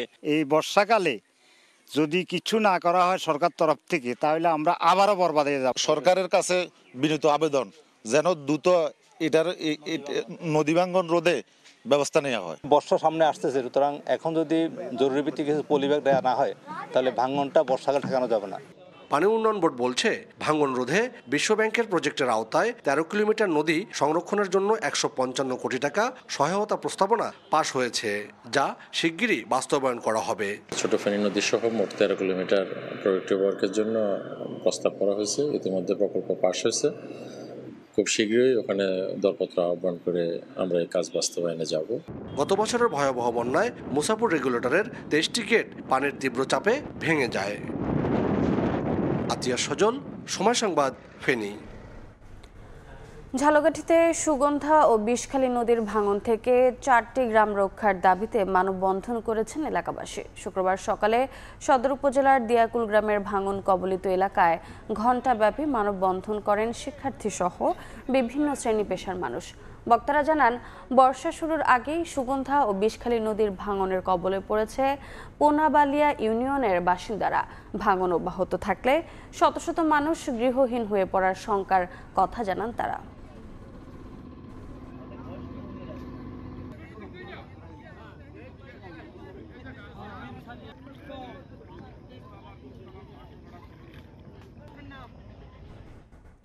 ভাঙন দূষণে অস্তিত্ব হারাতে বসেছে বান্দরবানের ম্যাক্সি খাল। পানি প্রবাহ বন্ধ হওয়ায় সামান্য বৃষ্টিতে শহরে সৃষ্টি হয় জলাবদ্ধতা। তবে খালটি দখলমুক্ত করে পানি প্রবাহ স্বাভাবিক করার আশ্বাস জেলা প্রশাসকের। সোহেল কান্তিনাথের ক্যামেরায় এনে জাকিরের রিপোর্ট। নালার মতো সরু পথ বেয়ে নামছে পানি। এক দেখায় ড্রেন মনে হলেও এটি বান্দরবান শহরের ম্যাক্সি খাল। শহরের বুক চিরে প্রবাহিত হয়ে খালটি মিশেছে সাঙ্গু নদীতে। আর্মিপাড়া, মেম্বারপাড়া, নোয়াপাড়া সহ কয়েকটি এলাকায় খালের দুপার দখল করে নানা স্থাপনা তৈরি করে বসবাস ও ব্যবসা করে আসছে প্রভাবশালী মহল। বিষয়টি কর্তৃপক্ষ জানার পরও কার্যত কোনো ব্যবস্থা না নেয়ায় অস্তিত্ব হারাতে বসেছে খালটি। সামান্য বৃষ্টিপাতে সৃষ্টি হয় জলাবদ্ধতা, ভোগান্তি পোহাতে হয় পৌরবাসীর। প্রভাবশালীরা সবকিছু এদের মতো করে নিতে আছে, তার কারণে আমরা কষ্ট হইতে আছি। ঝিরির ভিতরে বল্লি গাইরা, তারপরে মাটি ভরাইয়া, তারপরে এই ঝিরির মুখটা বন্ধ করে দিচ্ছে। এই কারণে আমাদের বান্দরবনটা শর্টকাটে ডুবে যায়। এখানে মাসি গরম পানি তুলে ওই ঝিরি আগ বের করে আর কি, পানি যেতে না পারলে পানি উঠে যায়। অবৈধ দখলে খালটির গতিপথ ছোট হয়ে যাওয়ায় পানি নিষ্কাশন ক্ষমতা কমে গেছে বলে জানায় পানি উন্নয়ন বোর্ড। ওয়াটারওয়ে আছে, সেখানে যদি অবৈধভাবে বসবাসকারী থাকে সেটা তো নদীর দৈর্ঘ্যকে কমায় ফেলতেছে এবং নদীর যে প্রস্থটাকে কমায় ফেলতেছে এবং সাথে সাথে আমাদের নদীর ক্যাপাসিটি তো অবশ্যই এটা প্রভাব পড়ে। দ্রুত ব্যবস্থা নেওয়ার কথা জানান জেলা প্রশাসক। যারা অবৈধ দখলে গেছেন তাদেরকে চিহ্নিত করার জন্য আমরা তাদেরকে রিপোর্ট দিতে বলেছি। রিপোর্টটা পাওয়া মাত্রই আমরা আবার ম্যাজিস্ট্রেট নিয়োগ করে আমরা অবৈধ উচ্ছেদ কার্যক্রমে আমরা অতি সত্বর আমরা পদক্ষেপ গ্রহণ করব। গত 2 দশক ধরে স্থানীয় প্রভাবশালীদের ছত্রছায়ায় ম্যাক্সি খালের দুপাশে গড়ে উঠেছে সহস্রাধিক স্থাপনা। ভোরের সময়ে এ ছিল আমার কাছে। পরবর্তী সংবাদগুলো জানাতে সঙ্গে থাকবেন মনির হোসেন। জনবল সংকটে চিকিৎসা সেবা ব্যাহত নোয়াখালীর সোনাইমুড়ি উপজেলা স্বাস্থ্য কমপ্লেক্সে। সীমানা প্রাচীর না থাকায় সন্ধ্যা নামলেই মাদকাসক্ত ও ভবঘুরেদের আড্ডাখানায় পরিণত হয় হাসপাতালটি। এতে নিরাপত্তাহীনতায় আতঙ্কে থাকেন রোগীরা। সমস্যা সমাধানে উদ্যোগ নেওয়া হয়েছে জানালেন সিভিল সার্জন। সাইফুল্লাহ কামরুলের তথ্য ও সাদ্দাম হোসেন রকির ছবিতে রিপোর্ট। চিকিৎসক ও নার্স সহ জনবল সংকটে খুঁড়িয়ে খুঁড়িয়ে চলছে নোয়াখালীর সোনাইমুড়ি উপজেলা স্বাস্থ্য কমপ্লেক্স। 6 জন চিকিৎসকের স্থানে আছেন মাত্র 2 জন। একজন মিডওয়াইফ নার্স দিয়ে কোনো মতে চলছে সেবা। গাইনি কনসালটেন্ট না থাকায় বর্তমানে বন্ধ সিজার বিভাগ। দীর্ঘদিন ধরে অকেজো অ্যাম্বুলেন্স। এছাড়া বাউন্ডারি ওয়াল না থাকায় বহিরাগতদের আনাগোনা বাড়ায় রোগী ও কর্মকর্তা কর্মচারীদের নিরাপত্তা নিয়েও প্রশ্ন উঠেছে। কাঙ্ক্ষিত সেবা না পেয়ে চরম ভোগান্তিতে এলাকাবাসী। সবচেয়ে বড় সমস্যা সেটা হচ্ছে ডাক্তারের সংকট। ডাক্তার ঠিকমতো আসে না, ঠিকমতো এমনি ওষুধ দাবাই দেয় না। গাইনি কনসালটেন্ট না থাকার কারণে সিজারিয়ান সেকশন ব্যাহত হচ্ছে। 3 জন মাত্র ঝাড়ুদার উপরে এত বড় ওয়ার্ড কিভাবে আমরা চালাই? ডাক্তার, মিডওয়াইফ এবং আমার চতুর্থ শ্রেণীর কর্মচারী, ক্লিনার, নাইট গার্ড সবই সংকট। যার কারণে আমরা আসলে হসপিটালটা যেভাবে চালানো দরকার সেভাবে চালাতে পারছি না। যদি জনবল সংকটটা মেটানো যায় তাহলে হসপিটালটা এবং পরিপূর্ণভাবে রান করবে। সমস্যা সমাধানে ঊর্ধ্বতন কর্তৃপক্ষকে অবহিত করা হয়েছে বলে জানান সিভিল সার্জন। প্রথম শ্রেণী, দ্বিতীয় শ্রেণী, তৃতীয়, চতুর্থ সব শ্রেণীরই জনবল সংকট আছে। এ ব্যাপারে আমরা আমাদের ঊর্ধ্বতন কর্তৃপক্ষকে জানিয়েছি। 50 শয্যার সোনাইমুড়ি উপজেলা স্বাস্থ্য কমপ্লেক্সে মোট 66টি পদের মধ্যে 34টি পদ খালি রয়েছে। সময় সংবাদ, নোয়াখালী। অযত্ন ও অবহেলায় ধুঁকছে খাগড়াছড়ির মাটিরাঙ্গার একমাত্র বিনোদন কেন্দ্র জলপাহাড়। সরকারি উদ্যোগে নির্মিত পার্কটিতে রক্ষণাবেক্ষণ না করায় সৌন্দর্য হারানোর পাশাপাশি দর্শনার্থী বিমুখ হয়ে পড়েছে। ইজারার শর্ত অনুযায়ী সংস্কারে ব্যবস্থা নেওয়ার আশ্বাস উপজেলা নির্বাহী কর্মকর্তার। জিতেন বড়ুয়ার পাঠানো তথ্য, ছবিতে রিপোর্ট। পর্যটন শিল্প বিকাশে 2015 সালে খাগড়াছড়ির মাটিরাঙ্গায় প্রশাসনের উদ্যোগে নির্মাণ করা হয় জলপাহাড় বিনোদন কেন্দ্র। লেক ও পার্কের সমন্বয়ে পর্যটকদের আকর্ষণ বাড়াতে রয়েছে বিভিন্ন ধরনের রাইড, স্থাপন করা হয় মিনি চিড়িয়াখানা। তবে কয়েক বছর ধরে রক্ষণাবেক্ষণ না করায় পার্কটি পর্যটকদের কাছে আকর্ষণ হারিয়েছে। নষ্ট হয়ে গেছে বেশিরভাগ রাইড। অযত্ন আর অবহেলার কারণে বিনোদন জৌলুস হারানোই ক্ষোভ দর্শনার্থীদের। এখানে যে একটা দর্শক বা দর্শনার্থী 20 টাকা 50 টাকা টিকিটে এখানে প্রবেশ করবে, কেন প্রবেশ করবে? গাছের পাতা পর্যন্ত শুকিয়ে গেছে। আমি 20 টাকা দিয়ে পার্কে দেখলাম যে কিছুই নাই। 2015 সালে প্রতিষ্ঠিত হওয়ার পর থেকে এখন পর্যন্ত ওরকম উন্নয়নমূলক কোনো সংস্কার বা ওরকম কিছু করা হয়নি। দীর্ঘদিন সংস্কার এবং উন্নয়ন কাজ বন্ধ থাকায় এই জলপাহাড়টা একদমই পরিত্যক্ত অবস্থায় পড়ে আছে। এই জলপাহাড়টি যাতে অতি শীঘ্রই আমাদের প্রশাসন যারা দায়িত্বরত আছেন ওনারা এই দৃষ্টি দেন এখানে উন্নয়নমূলক কাজ করার জন্য। এদিকে ইজারাদার আওয়ামী লীগ নেতা দিলীপ সাহা শর্ত অনুযায়ী পার্কটির রক্ষণাবেক্ষণ করেননি বলে অভিযোগ স্থানীয়দের। শর্ত ভাঙলে ইজারাদারের বিরুদ্ধে ব্যবস্থা নেওয়া হবে বলে জানান উপজেলা প্রশাসনের শীর্ষ কর্মকর্তা। এখন ইজারা চলা অবস্থায় দেখা যাচ্ছে আমরা খুব একটা উন্নয়নেও হাত দিতে পারতেছি না। যদি লিখিত অভিযোগ পাই আমরা এবং যদি ওইরকম চুক্তির শর্ত ভঙ্গ করে ওইরকম কোনো উল্লেখযোগ্য শর্ত ওখানে থাকে তাহলে সেক্ষেত্রে ওইটাও আমরা আইনগতভাবে ব্যবস্থা নিব। প্রায় 5 একর জায়গা জুড়ে গড়ে ওঠা জলপাহাড় বিনোদন কেন্দ্রে 25টির মতো রাইড রয়েছে। সময় সংবাদ। প্রাকৃতিক বিপর্যয় কাটিয়ে এবার চাঁদপুরে বোরো ধানের বাম্পার ফলন হয়েছে, ছাড়িয়েছে উৎপাদনের লক্ষ্যমাত্রাও। তবে ন্যায্য দাম না পাওয়ার শঙ্কা কৃষকদের, যদিও হতাশ না হতে আহ্বান খাদ্য ও কৃষি বিভাগের। ফারুক আহমেদের রিপোর্ট, ক্যামেরায় ছিলেন নাইমুল ইসলাম নীরব। মাঠ জুড়ে আদা পাকা ধান, কোথাও সবুজ আবার কোথাও সোনালি। মৌসুমের এই সময় হারভেস্টার মেশিন ও কাস্তে দিয়ে ধান কাটছেন কৃষক। চাঁদপুরে এবার ধান রোপণের শুরুতেই কয়েক দফায় প্রাকৃতিক বিপর্যয়ের মুখে পড়ে হতাশ ছিলেন কৃষক, কিন্তু সেই বাধা কাটিয়ে ঘুরে দাঁড়ানোর চেষ্টা ছিল তাদের।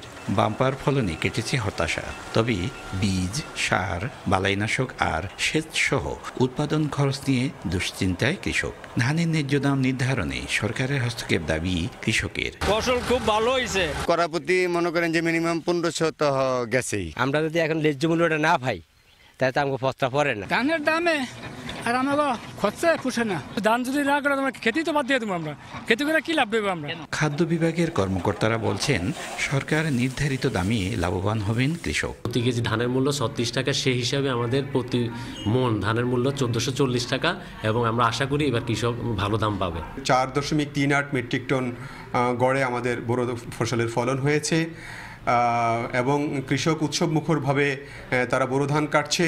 জেলায় এবার প্রায় 68,000 হেক্টর জমিতে বোরো ধানের আবাদ হয়েছে। ফারুক আহমদ, সময় সংবাদ, চাঁদপুর। নির্ধারিত সময়ের 1 সপ্তাহ আগেই নাটোরের বাজারে এসেছে মুজাফফরপুরি জাতের লিচু। পাইকারিতে প্রতি পিস লিচু বিক্রি হচ্ছে 1 টাকা 50 পয়সা থেকে 2 টাকা 50 পয়সায়। শুক্রবার ভোর থেকে লিচুর ক্রেতা বিক্রেতার হাঁক ডাকে মুখর হয়ে ওঠে নাটোর শহরের স্টেশন বাজারের পাইকারি বাজার। স্থানীয় প্রশাসন 15 মে থেকে মুজাফফরপুরি জাতের লিচু, 25 মে থেকে বোম্বাই ও চায়না 3 জাতের লিচু বাজারজাতের অনুমতি দিয়েছে।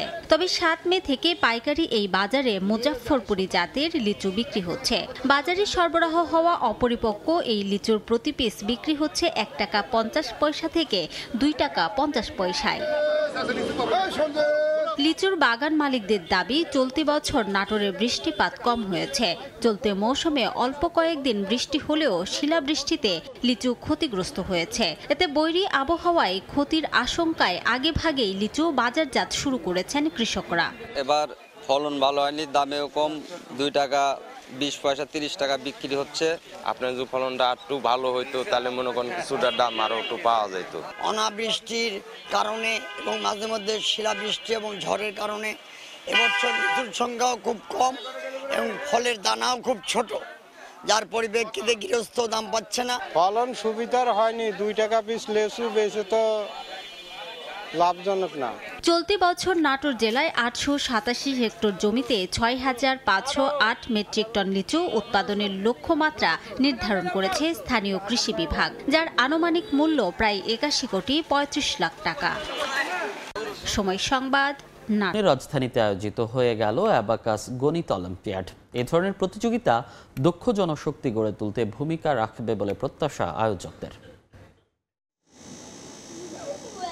100টি ম্যাথ সমাধান করার সময়সীমা মাত্র 5 মিনিট। গণিত অলিম্পিয়াডে এমনই চ্যালেঞ্জ মোকাবেলা করেছে 4 থেকে 14 বছর বয়সী শিশু কিশোররা। দেশের বিভিন্ন প্রান্তের 200টি স্কুল থেকে আসা প্রায় 500 জন শিক্ষার্থী অংশ নেয় এই প্রতিযোগিতায়। জাতীয় পর্যায়ের এই প্রতিযোগিতায় অংশগ্রহণের জন্য শিক্ষার্থীরা অ্যাবাকাস ম্যাথমেটিক্সে প্রস্তুতি নিয়েছে অনেক দিন ধরেই। তাই কঠিন চ্যালেঞ্জ মোকাবেলার আগে তাদের চোখে মুখে দেখা যায় আত্মবিশ্বাসের ছাপ। 2 মাস 3 মাসে কমে নিয়েছি প্রিপারেশন, ভালো প্রিপারেশন আছে। 5 মিনিটে 100টা করে ফেলতে পারি, সর্বোচ্চ 4 মিনিটে 100টা করতে পারি। আমার কনফিডেন্স আছে 5 মিনিটে 100 ম্যাথ করতে পারবো। পরীক্ষা কেন্দ্রের বাইরে অপেক্ষারত অভিভাবকরা জানান সন্তানদের নিয়ে নানা রকম ভাবনার কথা। ও কনফিডেন্ট দেখে আমি আসছি, বাট আমি জেনুইনলি খুব নার্ভাস। সবাই তো আর টপ হতে পারবে না, তবে টপ না হলেও আমার কোনো সমস্যা নাই। আমার বাচ্চাও সেভাবে মেন্টালি প্রিপেয়ার করা আছে। এখানে এসে একটা পরিবেশে একটা মিশতে বিভিন্ন ধরনের আইকিউ হবে। এ ধরনের প্রতিযোগিতা শিশু কিশোরদের মানসিক দক্ষতা বাড়াতে বড় ভূমিকা রাখবে বলে মনে করেন আয়োজকরা। নিউ জেনারেশন, বিশেষ করে আমাদের আজকে যারা বাচ্চা, এরাই কিন্তু আপকামিং ডেতে হচ্ছে আমাদের দেশের নেতৃত্ব দেবে এবং জাতির নেতৃত্ব দেবে। সেক্ষেত্রে এদের ডেভেলপমেন্টটা খুবই ইম্পর্টেন্ট। শুক্রবার ঢাকা ক্লাবে আয়োজিত এই প্রতিযোগিতায় বিভিন্ন ক্যাটাগরিতে বিজয়ী 44 জনকে পুরস্কৃত করা হয়। সাদিক হাসান ইমন, সময় সংবাদ, ঢাকা।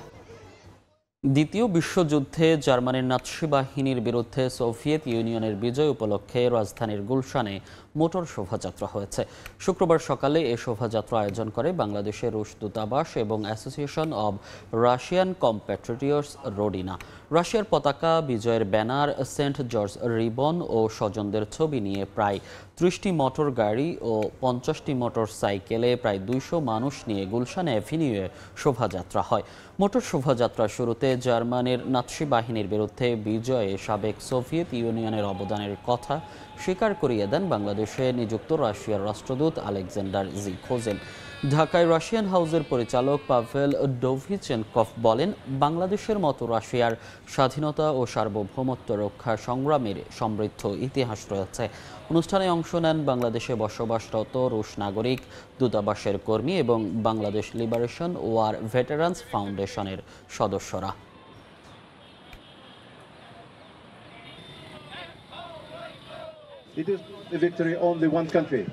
আমাদের শহীদ যোদ্ধাদের প্রতি শ্রদ্ধা, মানুষদের প্রতি শ্রদ্ধা। এই বিজয় শুধু একটি দেশের না, বরং সমগ্র বিশ্বের। সে সময়কার সামনের সারিতে থাকা সৈন্যদের শ্রদ্ধা জানাই, যা আমাদের জন্য একটি গৌরবের ব্যাপার। ইউক্রেনের সীমান্তবর্তী জাকারপাটিয়া অঞ্চল থেকে গুপ্তচর বৃত্তির অভিযোগে 2 জনকে গ্রেফতার করেছে দেশটির নিরাপত্তা সংস্থা সিএসইউ। তাদের দাবি, তারা হাঙ্গেরিয়ান গোয়েন্দাদের একটি নেটওয়ার্ক উন্মোচন করেছে, যারা সীমান্তবর্তী জাকারপাটিয়া অঞ্চলে সামরিক তথ্য সংগ্রহের চেষ্টা করছিল। গ্রেফতার হওয়া 2 জন হাঙ্গেরির সামরিক গোয়েন্দা সংস্থার সঙ্গে যুক্ত বলেও দাবি করা হয়। এই ঘটনায় হাঙ্গেরি কিয়েভ দূতাবাসে 2 কর্মকর্তাকে বহিষ্কার করে, যার জবাবে ইউক্রেন ও কিয়েভে নিযুক্ত 2 হাঙ্গেরিয়ান কূটনীতিককে 48 ঘন্টার মধ্যে দেশে ফিরে যেতে বলে। হাঙ্গেরির পররাষ্ট্রমন্ত্রী পিটার সিজিয়ার্তো একে অভিযোগ ভিত্তিক প্রোপাগান্ডা বলে বর্ণনা করেন এবং হাঙ্গেরিকে যুদ্ধের মধ্যে টেনে আনার চেষ্টা চলছে বলেও মন্তব্য করেন।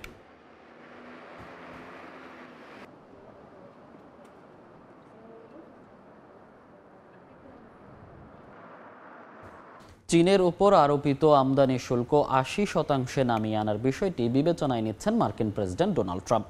সম্প্রতি সামাজিক মাধ্যমে দেয়া পোস্টে ধনীদের উপর সামান্য কর বৃদ্ধির পক্ষেও মত দেন তিনি। এদিকে মার্কিন প্রশাসন দক্ষিণ আফ্রিকার 54 জন শ্বেতাঙ্গ আফ্রিকানকে শরণার্থী হিসেবে যুক্তরাষ্ট্রে আনার পরিকল্পনা করছে। তাদের অভিযোগ, তারা আফ্রিকায় বৈষম্যের শিকার। চীনের সঙ্গে চলমান বাণিজ্য যুদ্ধ কমানোর বার্তা দিলেন মার্কিন প্রেসিডেন্ট ডোনাল্ড ট্রাম্প। সামাজিক যোগাযোগ মাধ্যমে এক পোস্টে তিনি বলেন, চীনের ওপর ৮০% আমদানি শুল্ক যথার্থ বলে মনে করে হোয়াইট হাউস, তবে তা একতরফাভাবে নয়, আলোচনার মাধ্যমে কমানো সম্ভব বলে জানান হোয়াইট হাউসের প্রেস সেক্রেটারি ক্যারোলাইন লিভিট। শিগগিরই সুইজারল্যান্ডে হতে যাচ্ছে দুই দেশের মধ্যে বাণিজ্য আলোচনা। মার্কিন ও চীনা কর্মকর্তারা বিষয়টি লেনদেন ভিত্তিক সমঝোতার সম্ভাবনা বলেও ইঙ্গিত দিয়েছেন। তবে বিশেষজ্ঞরা বলছেন, যতই আলোচনা হোক, দুই দেশের মধ্যকার মূল কাঠামোগত দ্বন্দ্ব এখনই মিটবে না। এদিকে ধনীদের ওপর সামান্য কর বৃদ্ধির প্রস্তাব দিয়ে আবারও বিতর্কের জন্ম দিয়েছেন ট্রাম্প। ট্রুথ সোশ্যালে এক পোস্টে তিনি বলেন, ধনীরা এই কর গ্রহণ করলে তা মধ্যবিত্তের জন্য উপকারে আসবে। যদিও তিনি নিজেই মন্তব্য করেন, এ ধরনের প্রস্তাব রিপাবলিকানদের জন্য রাজনৈতিকভাবে বিপজ্জনক হতে পারে। হাউস রিপাবলিকানরা যেখানে $1.5 ট্রিলিয়ন ব্যয় কমাতে চেষ্টা করছেন, সেখানে ধনীদের ওপর কর বৃদ্ধির প্রস্তাবে দলের ভেতরে দ্বিমত সৃষ্টি করেছে বলে জানায় বিভিন্ন গণমাধ্যম। আরও একটি বিতর্কিত সিদ্ধান্ত এসেছে শরণার্থী নীতিতে।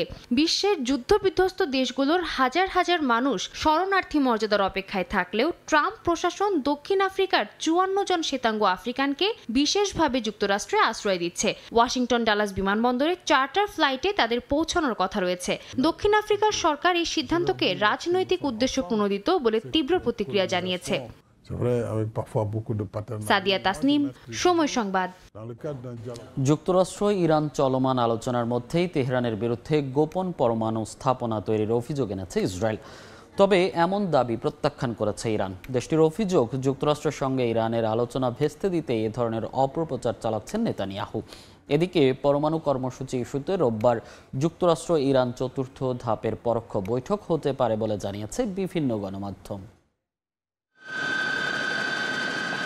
ইরানের সেমনান প্রদেশে গোপন পারমাণবিক স্থাপনার স্যাটেলাইট ছবি সম্প্রতি প্রকাশ করে যুক্তরাষ্ট্রের গণমাধ্যম ফক্স নিউজ। ইসরায়েলি গোয়েন্দা তথ্যের ভিত্তিতে ফক্স নিউজ দাবি করে, তেহরান গোপনে পরমাণু কার্যক্রম চালাচ্ছে। এমন দাবি সরাসরি প্রত্যাখ্যান করেছে ইরান। দেশটির পররাষ্ট্রমন্ত্রী আব্বাস আরাকচি বলেন, এই তথ্য সরবরাহ করেছে সশস্ত্র গোষ্ঠী মুজাহিদিন খালেক বা এমকেও। এক্সে দেয়া পোস্টে আরাকচি অভিযোগ করেন, ইরান যুক্তরাষ্ট্র পরোক্ষ আলোচনা শুরু হলেই এমন ছবি সামনে আসে। নেতানিয়াহু নিজের দেউলিয়া ভাবমূর্তি ঢাকতেই এ ধরনের প্রচারণা চালাচ্ছেন বলেও দাবি করেন ইরানের পররাষ্ট্রমন্ত্রী। বিশ্লেষকরা বলছেন, তেহরান ওয়াশিংটন আলোচনা যত এগোচ্ছে ততই হতাশ হচ্ছেন নেতানিয়াহু। ট্রাম্পকে চাপ দিচ্ছেন যেন সামরিক বিকল্প বিবেচনা করা হয়। যদিও ইরানের সব ইউরেনিয়াম আন্তর্জাতিক আণবিক শক্তি সংস্থা IAEA এর নজরদারিতে আছে বলে জানিয়েছে তেহরান। তাই ভুয়া স্যাটেলাইট ছবি দিয়ে বিভ্রান্তি তৈরির চেষ্টা মেনে নেওয়া হবে না বলে হুঁশিয়ারি দিয়েছে ইরান। নতুন করে ওঠা এই বিতর্কের মধ্যেই শনিবার সৌদি আরব ও কাতার সফরে যাচ্ছেন আরাকচি। রিয়াদে সৌদি নেতাদের সঙ্গে বৈঠকের পর তিনি দোহায় ইরান আরব সংলাপেও অংশ নেবেন। এদিকে বিভিন্ন গণমাধ্যম বলছে, পরমাণু কর্মসূচি ইস্যুতে রোববার যুক্তরাষ্ট্র ইরান চতুর্থ ধাপের পরোক্ষ বৈঠক হতে পারে। নাদিম মারজান, সময় সংবাদ। আগামী 20 বছরে নিজের 99% সম্পদ দান করার ঘোষণা দিলেন বিল গেটস। জানান, 2045 সালের মধ্যে $20,000 কোটি দান করে বন্ধ করবেন গেটস ফাউন্ডেশন। একই সঙ্গে মার্কিন বৈদেশিক সহায়তা বন্ধ করে ইলন মাস্ক বিশ্বের লাখো দরিদ্র শিশুকে মৃত্যুর মুখে ঠেলে দিচ্ছেন বলে মন্তব্য করেন বিল গেটস। বিশ্বের অন্যতম শীর্ষ ধনী ব্যক্তিত্ব ও মাইক্রোসফটের সহ প্রতিষ্ঠাতা বিল গেটস, তার সম্পদের পরিমাণ প্রায় $113 বিলিয়ন। মার্কিন এই ধনকুবের ঘোষণা দিয়েছেন আগামী 20 বছরের মধ্যে নিজের 99% সম্পদ দান করে দেবেন। এক ব্লগ পোস্টে বিশ্বের অন্যতম শীর্ষ এই ধনকুবের এসব তথ্য জানান। বিল গেটস ধনী অবস্থায় মৃত্যুবরণ করেছেন এমনটা কেউ বলুক এটা চান না বলে জানান তিনি। 69 বছর বয়সী বিল গেটস বলেন, তার নামে থাকা ফাউন্ডেশন এরই মধ্যে স্বাস্থ্য ও উন্নয়ন প্রকল্পে $10,000 কোটি ব্যয় করেছে। তিনি আশা করছেন আগামী 2 দশকে এই ফাউন্ডেশন আরও $20,000 কোটি খরচ করবে। এর লক্ষ্য শিশুদের রোগ প্রতিরোধ, সংক্রামক রোগ নির্মূল এবং দরিদ্র দূরীকরণ। বিল গেটসের এই ঘোষণা এমন এক সময় এলো যখন বৈশ্বিক সহায়তা কমিয়ে দিয়েছে যুক্তরাষ্ট্র। সম্প্রতি দেয়া এক সাক্ষাৎকারে এই প্রসঙ্গ তুলে ইলন মাস্কের কড়া সমালোচনা করেন গেটস। বলেন, এই সিদ্ধান্ত লাখ লাখ দরিদ্র শিশুর প্রাণ কেড়ে নিতে পারে। তবে বিল গেটসের ফাউন্ডেশন নিয়েও সমালোচনা হয়েছে অনেক। কোনো সমালোচক বলেন গেটস এই দাতব্য প্রতিষ্ঠানকে আয়কর ফাঁকির জন্য ব্যবহার করেন বা বিশ্ব স্বাস্থ্য সংস্থা খাতে এই প্রতিষ্ঠান অযাচিত প্রভাব ফেলে থাকে। অর্চিতা শাহজিন, সময় সংবাদ। ভিড় করছেন স্থানীয় বাসিন্দা ও পর্যটকরা। সবার প্রত্যাশা পোপ লিও চতুর্দশ বিশ্বে শান্তি আনার জন্য গুরুত্বপূর্ণ ভূমিকা রাখবেন। ইতালি থেকে হাসান মাহমুদের রিপোর্ট। বৃহস্পতিবার সন্ধ্যা 6:08 ভ্যাটিকান সিটির চিমনি থেকে সাদা ধোঁয়া বের হতেই আনন্দে ফেটে পড়েন প্রায় 1.5 লাখ মানুষ। সাদা ধোঁয়া মানে নতুন পোপ নির্বাচিত হয়েছেন। আগেই জানা গিয়েছিল ওই দিন সন্ধ্যার মধ্যেই নতুন পোপের নাম ঘোষণা হবে। তাই আগে থেকেই সেন্ট পিটার্স বাসিলিকার চারপাশে জড়ো হয়েছিলেন হাজার হাজার মানুষ। নতুন পোপ নির্বাচন করেন 133 জন কার্ডিনাল। এবারের পোপ হচ্ছেন মার্কিন বংশোদ্ভূত রবার্ট ফ্রান্সিস প্রেভোস্ট। তিনি ভ্যাটিকানের 267তম পোপ। নিয়ম অনুযায়ী তার নতুন নাম রাখা হয়েছে পোপ লিও চতুর্দশ। 1282 বছর পর প্রথম ইউরোপের বাইরে থেকে পোপ নির্বাচিত হয়েছিলেন পোপ ফ্রান্সিস।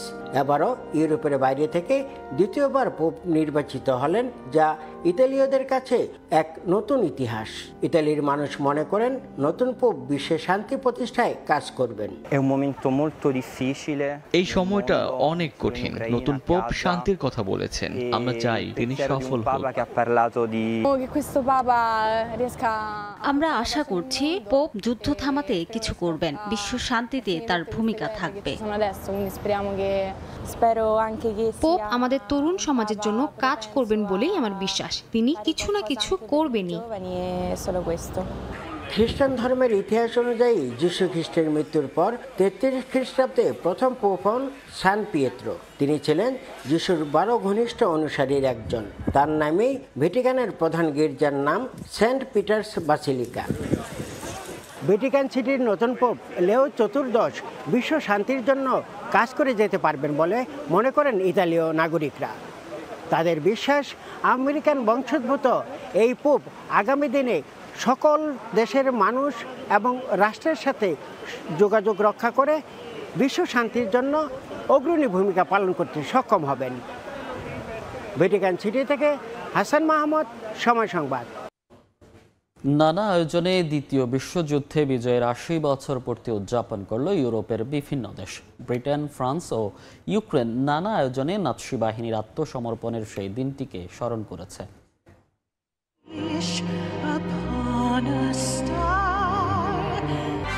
1945 সালের 8 মে জার্মানির নাৎসি বাহিনীর নিঃশর্ত আত্মসমর্পণের মাধ্যমে দ্বিতীয় বিশ্বযুদ্ধ শেষ হয়েছিল। প্রতি বছর এই দিনটিকে বিজয় দিবস ও সরকারি ছুটির দিন হিসেবে পালন করে ইউরোপের বিভিন্ন দেশ। স্থানীয় সময় বৃহস্পতিবার ব্রিটেন জুড়ে নানা আয়োজনে পালন করা হয়েছে এই দিনটিকে। ওয়েস্টমিনিস্টার অ্যাবেতে দ্বিতীয় বিশ্বযুদ্ধে নিহতদের প্রতি শ্রদ্ধা জানিয়ে পুষ্পস্তবক অর্পণ করেন ব্রিটেনের রাজা তৃতীয় চার্লস ও প্রিন্স উইলিয়াম।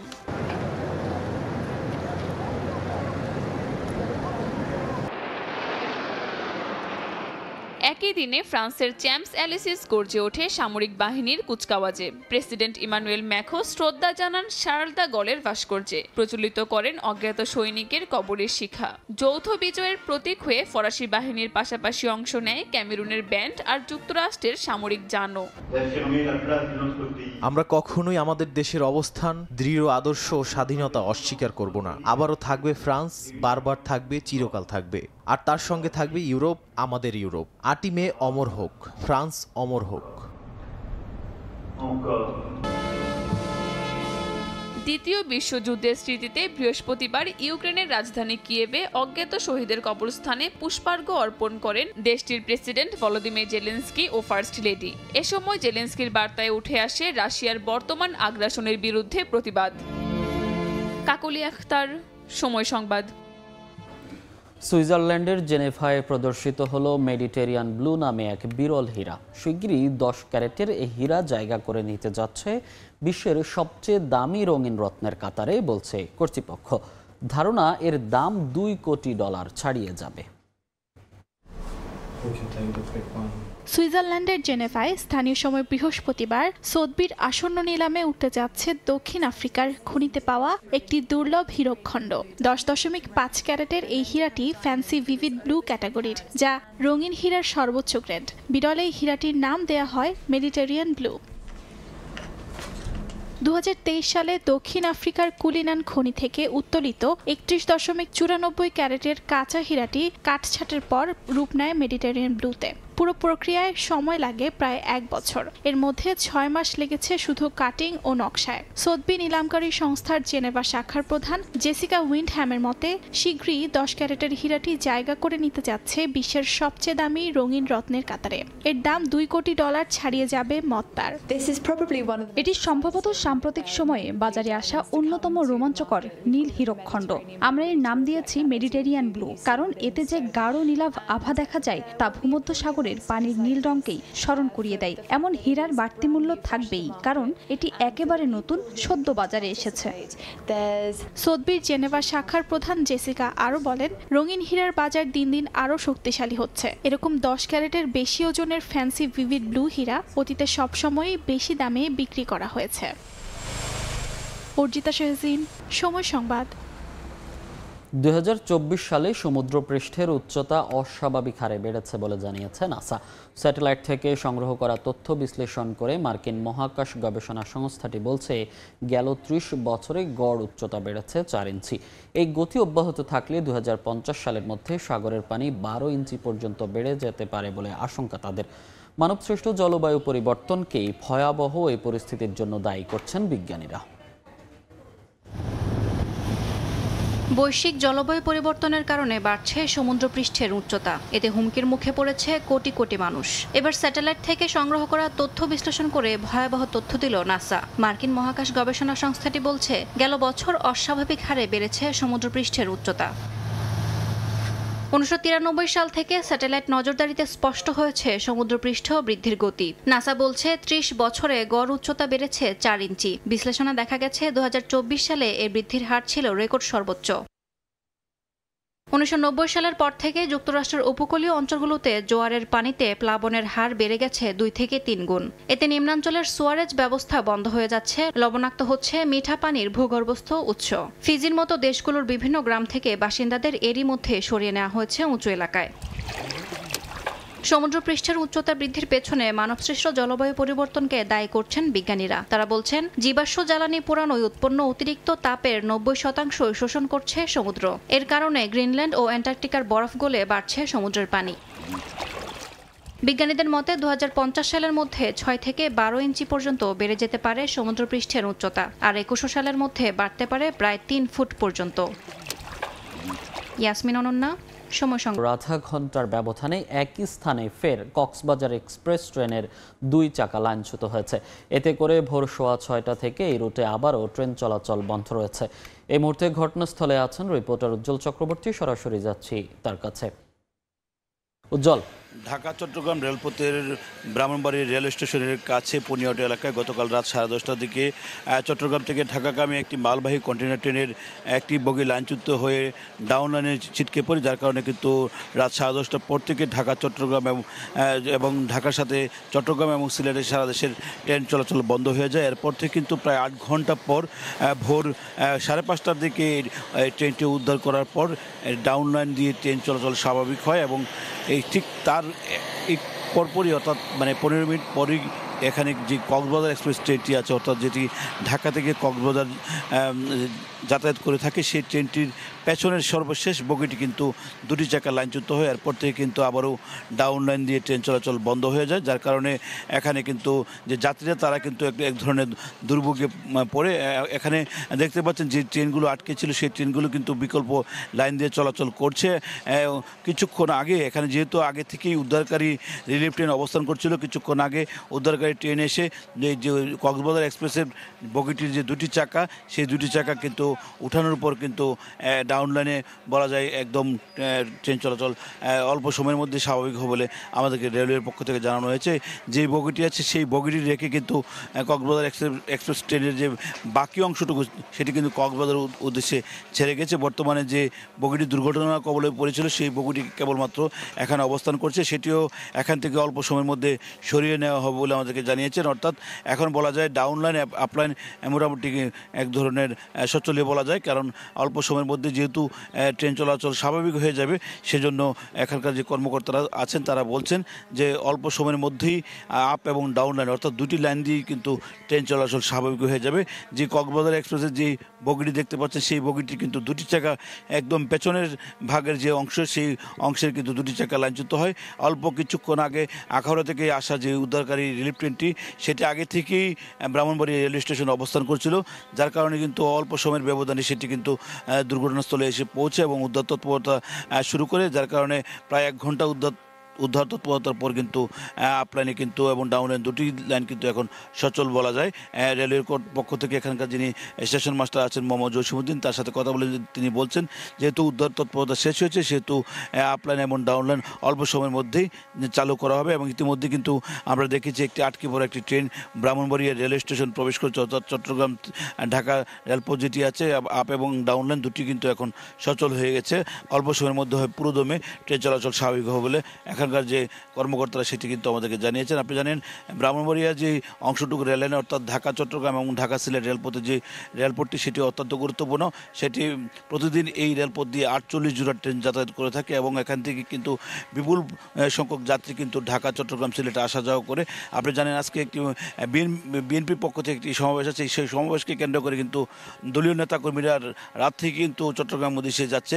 সেই দুর্ঘটনার কারণে কিন্তু সেই যাতায়াত অনেকটা ব্যাহত হয়েছে বলে আমাদেরকে তারা জানিয়েছে। তো এইটুকু ছিল আমার কাছে ব্রাহ্মণবাড়িয়া থেকে ট্রেন দুর্ঘটনার সর্বশেষ। সরাসরি যুক্ত ছিলাম ব্রাহ্মণবাড়িয়া থেকে। এবার খেলার খবর। নিশ্চয়তার মাঝেই চলছে জাতীয় দলের ক্যাম্প। প্রথমবারের মতো 14 ক্রিকেটারকে একসঙ্গে পেয়েছেন কোচ ফিল সিমন্স, ছিলেন টি-20-র নতুন অধিনায়ক লিটন দাসও। এই দল থেকে ন্যাশনাল টিমের ক্যাম্পে যোগ দিয়েছেন 4 ক্রিকেটার। পাকিস্তান সফর নিয়ে রয়েছে চরম অনিশ্চয়তা। তারপরও চলতি মাসের শেষ দিকে ওই সিরিজের দলে ডাক পাওয়া ক্রিকেটাররা চালিয়ে যাচ্ছেন অনুশীলন। রিশাদ হোসেন আর নাহিদ রানা নেই দেশে।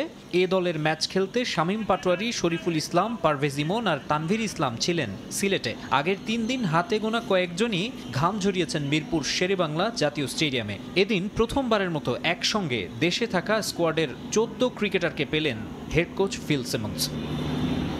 সামনের বছর ফেব্রুয়ারিতে শুরু হওয়ার কথা টি-20 বিশ্বকাপ। আসন্ন সংযুক্ত আরব আমিরাত আর পাকিস্তান ট্যুর দিয়ে সংক্ষিপ্ত ফরম্যাটের মেগা ইভেন্টের প্রস্তুতি শুরুর লক্ষ্য ছিল টাইগারদের। সব মিলিয়ে দক্ষিণ এশিয়ান ক্রিকেট অস্থির হয়ে উঠলেও সেসব সরিয়ে রেখে নতুন নেতৃত্বে পরিকল্পনা সাজিয়ে রাখতে চায় বাংলাদেশ। বাজে সময় আর পিএসএল খেলতে গিয়ে পাওয়া আঙুলের চোট পেছনে ফেলে নতুন শুরুর অপেক্ষায় টি-20-র নতুন অধিনায়ক লিটন দাসও। বাড়তি রোমাঞ্চ আসন্ন 2 সিরিজের জন্য সহ অধিনায়কের দায়িত্ব পাওয়া শেখ মেহেদিরও। অতিরিক্ত গরমে নাকাল দেশ, অনুশীলনেও ঘেমে নেয়ে ওঠেন ক্রিকেটাররা। তাদের চাঙা রাখার চেষ্টায় কোচ সিমন্স, সঙ্গে সিনিয়র সহকারী কোচ মোহাম্মদ সালাউদ্দিনও। তবে আলাদাভাবে কথা বলেছেন অধিনায়ক লিটন দাসের সঙ্গে। কোচ ক্যাপ্টেনের প্রাথমিক আলাপ চলে বেশ কিছুক্ষণ। ক্লোজডোর অনুশীলনে গণমাধ্যম কর্মীদের অ্যাক্সেস মোটে 15 থেকে 20 মিনিট। ওইটুকু সময়ে এ চিত্রই ধরা পড়ে ক্যামেরার লেন্সে। হোম অফ ক্রিকেটে 5ম দিনের অনুশীলন হবে ফ্লাড লাইটে। মাকসুম আলম খান, সময় সংবাদ, ঢাকা। হোয়াইট ওয়াশের মিশনে আজ নিউজিল্যান্ডে এই দলের বিপক্ষে মাঠে নামবে বাংলাদেশ। এই দল তৃতীয় ওয়ানডেতেও দাপুটে পারফরমেন্স বজায় রাখতে চায় স্বাগতিকরা। দলের সবার মাঝে দারুণ বোঝাপড়া রয়েছে আর সে কারণেই পারফর্ম করা সহজ হচ্ছে, এমনটাই বলেছেন উইকেট কিপার ব্যাটসম্যান মাহিদুল ইসলাম অঙ্কন। সিলেটে ম্যাচ শুরু হবে সকাল 9টায়। সিলেট থেকে অপু বণিকের রিপোর্ট। প্রিয় ফরম্যাট ওয়ানডেতেই করুণ দশা। প্রায় 2 দশক পর নেমে গেছে র্যাঙ্কিংয়ের 10 নম্বরে। সবশেষ 1 বছরের খেলা 8 ওয়ানডের 7টিতেই হেরেছে বাংলাদেশ। দুঃসময়ে 50 ওভার ক্রিকেট নিয়ে নতুন করে ভাবতে হচ্ছে। জাতীয় দলকে ঢেলে সাজানোর চেষ্টায় নীতি নির্ধারকরা। সে কারণেই নিউজিল্যান্ড এ দলের বিপক্ষে বাংলাদেশ এ দলের সিরিজটায় বিশেষ নজর সবার। আর সেখানেই ফুল মার্কস পাচ্ছেন ওই টিমের ক্রিকেটাররা। এক ম্যাচ হাতে রেখেই সিরিজ জয় নিশ্চিত করেছে। অপেক্ষায় আছে হোয়াইট ওয়াশেরও। আমার কাছে মনে হয় যে আমাদের এই টিমের সবচেয়ে মূল জায়গা হচ্ছে ইউনিটি আর কমিউনিকেশন সবার সাথে সবার, যেমন সবাই অনেক ফিল ফ্রি, কোনো হেজিটেট নাই, সবাই অনেক ফ্রিডম। তো আল্লাহর রহমতে খুবই ভালো লাগতেছে এই টিমে খেলে, সবাই একসঙ্গে অনেক জেল ছিলাম। অবশ্য 4 জন প্লেয়ার চলে গেছে, তো ওরাও অনেক ভালো ইউনিটি হিসাবে আমরা ছিলাম, নতুনও আসছে সবাই। আর টিম হিসাবে আসলে আমি টিম সিলেকশনের ক্ষেত্রে আমি কেউ না, তা আমি সেক্ষেত্রে বলতে পারবো না যে টিম কেমন থাকবে, কিন্তু হোপফুলি অবশ্যই যেই সুযোগ পাবো অবশ্যই সবার চেষ্টা থাকবে যে টিমের হয়ে যাতে আমরা ভালো পারফরমেন্স করতে পারি। দাপুটে জয়ে আত্মবিশ্বাসী গোটা দল। সামনে থেকে নেতৃত্ব দিচ্ছেন সুহান, বিজয় আছেন গুড টাচে। অঙ্কন নিজেও সিরিজ জয়ে রেখেছেন গুরুত্বপূর্ণ ভূমিকা। বাহ্যিক চিন্তা সরিয়ে রেখে এই প্রক্রিয়া ঠিকঠাক রাখতে প্রত্যয়ী উইকেট কিপার ব্যাটসম্যান। আমি মনে করি যে আমি 3 ফরম্যাটে এনিওয়্যার এনি টাইম ইনশাল্লাহ আমি ফিল করি যে আমি প্রিপেয়ার ইনশাল্লাহ। আর অবশ্যই প্রত্যেকটা সময় প্রত্যেকটা প্লেয়ারেরই চেষ্টা থাকে যে ইমপ্রুভ করার অবশ্যই প্রত্যেকটা জায়গায় ওয়ে আছে। তো চেষ্টা করতেছি যাতে আরও নিজেকে ইমপ্রুভ করতে পারি, হোপফুলি যে সুযোগ আসলে যাতে আমি আমার বেস্টটা দিয়ে ভালো টিমকে সাপোর্ট করতে পারি। আমি এইসব নিয়ে অনেক হেজিটেট না, আমার যে কাজ আমি চেষ্টা করি ওইভাবেই কাজ করার। হোপফুলি আমি চাই যে আমি আরও বেশি কাজ করতে পারি, আরও তাড়াতাড়ি অনেক ভালো কিছু করতে পারি। মুখে যাই বলুন, ন্যাশনাল টিমে ফেরার স্বপ্ন যে বড় হচ্ছে পারফর্মারদের, তা আর বলার অপেক্ষা রাখে না। এদিকে জাতীয় দলে খেলার অভিজ্ঞতা সম্পন্ন 9 ক্রিকেটারকে নিয়ে এসেও হোয়াইট ওয়াশ হওয়ার লজ্জা পেতে চাইবে না নিউজিল্যান্ড এ দল। লাকার্তুরায় শেষ ম্যাচ রাঙাতে মরিয়া সফরতরা। হোয়াইট বলের এই সিরিজ শেষে কিউই বাহিনীদের বিপক্ষে 2টি 4 দিনের ম্যাচও খেলবে বাংলাদেশ এ দল। মাঠের লড়াইয়ে দুর্দান্ত বাংলাদেশ এ দল 2 ম্যাচ জয় পেয়েছে দাপটের সঙ্গে। ব্যাটিং, বোলিং এবং ফিল্ডিংয়েও ছিল প্লেয়ারদের বিশেষ মনোযোগ। তৃতীয় দিনের শেষ ম্যাচে হোয়াইট ওয়াশের লক্ষ্য পূরণ হচ্ছে কিনা সেটাই এখন দেখার বিষয়। সিলেটের আউটার স্টেডিয়াম থেকে অপু বণিক, সময় সংবাদ। এবার ফুটবল। প্রায় 5 বছর ধরে চলা সংস্কারের পর নতুন এক অভিষেকের অপেক্ষায় জাতীয় স্টেডিয়াম। আর 1 মাস পর এই মাঠে এএফসি এশিয়ান কাপ বাছাইয়ের ম্যাচে লড়বে বাংলাদেশ ও সিঙ্গাপুর। জাতীয় ক্রীড়া পরিষদের অদূরদর্শিতা ও রাজনৈতিক পট পরিবর্তনের কারণে বেশ কয়েক দফা সংস্কার কাজ পেছানোর পর অবশেষে আগামী 22 মে স্টেডিয়াম বুঝে পাবে বাফুফে। ভুল জায়গায় চেয়ার বসানোয় শেষ সময়েও হতাশ হয়ে গেছে। তবুও নানা প্রতিবন্ধকতা শেষে জাতীয় স্টেডিয়াম পাওয়া যাচ্ছে, এতেই সন্তুষ্ট বাফুফের সহসভাপতি ফাহাদ করিম। এই ম্যাচ নিয়ে দর্শকদের উন্মাদনার কথা মাথায় রেখে বেশ কিছু পরিকল্পনাও হাতে নিয়েছে ফেডারেশন। 2021 সালে শুরু হওয়া জাতীয় স্টেডিয়াম ঢাকার সংস্কার কাজের এখন শেষ মুহূর্তের তুলির আঁচড়ের অপেক্ষা। ঠিক 1 মাস পর এই মাঠে এএফসি এশিয়ান কাপ বাছাইয়ের হাই ভোল্টেজ ম্যাচে মুখোমুখি হবে বাংলাদেশ ও সিঙ্গাপুর। যে ম্যাচ নিয়ে সমর্থকদের উত্তেজনার পারদ এখন চরমে। হামজা দেওয়ান চৌধুরী ও সমিত সোমদের নিয়ে বাংলার ফুটবলের নতুন রূপ দেখার অপেক্ষায় এখন পুরো দেশ।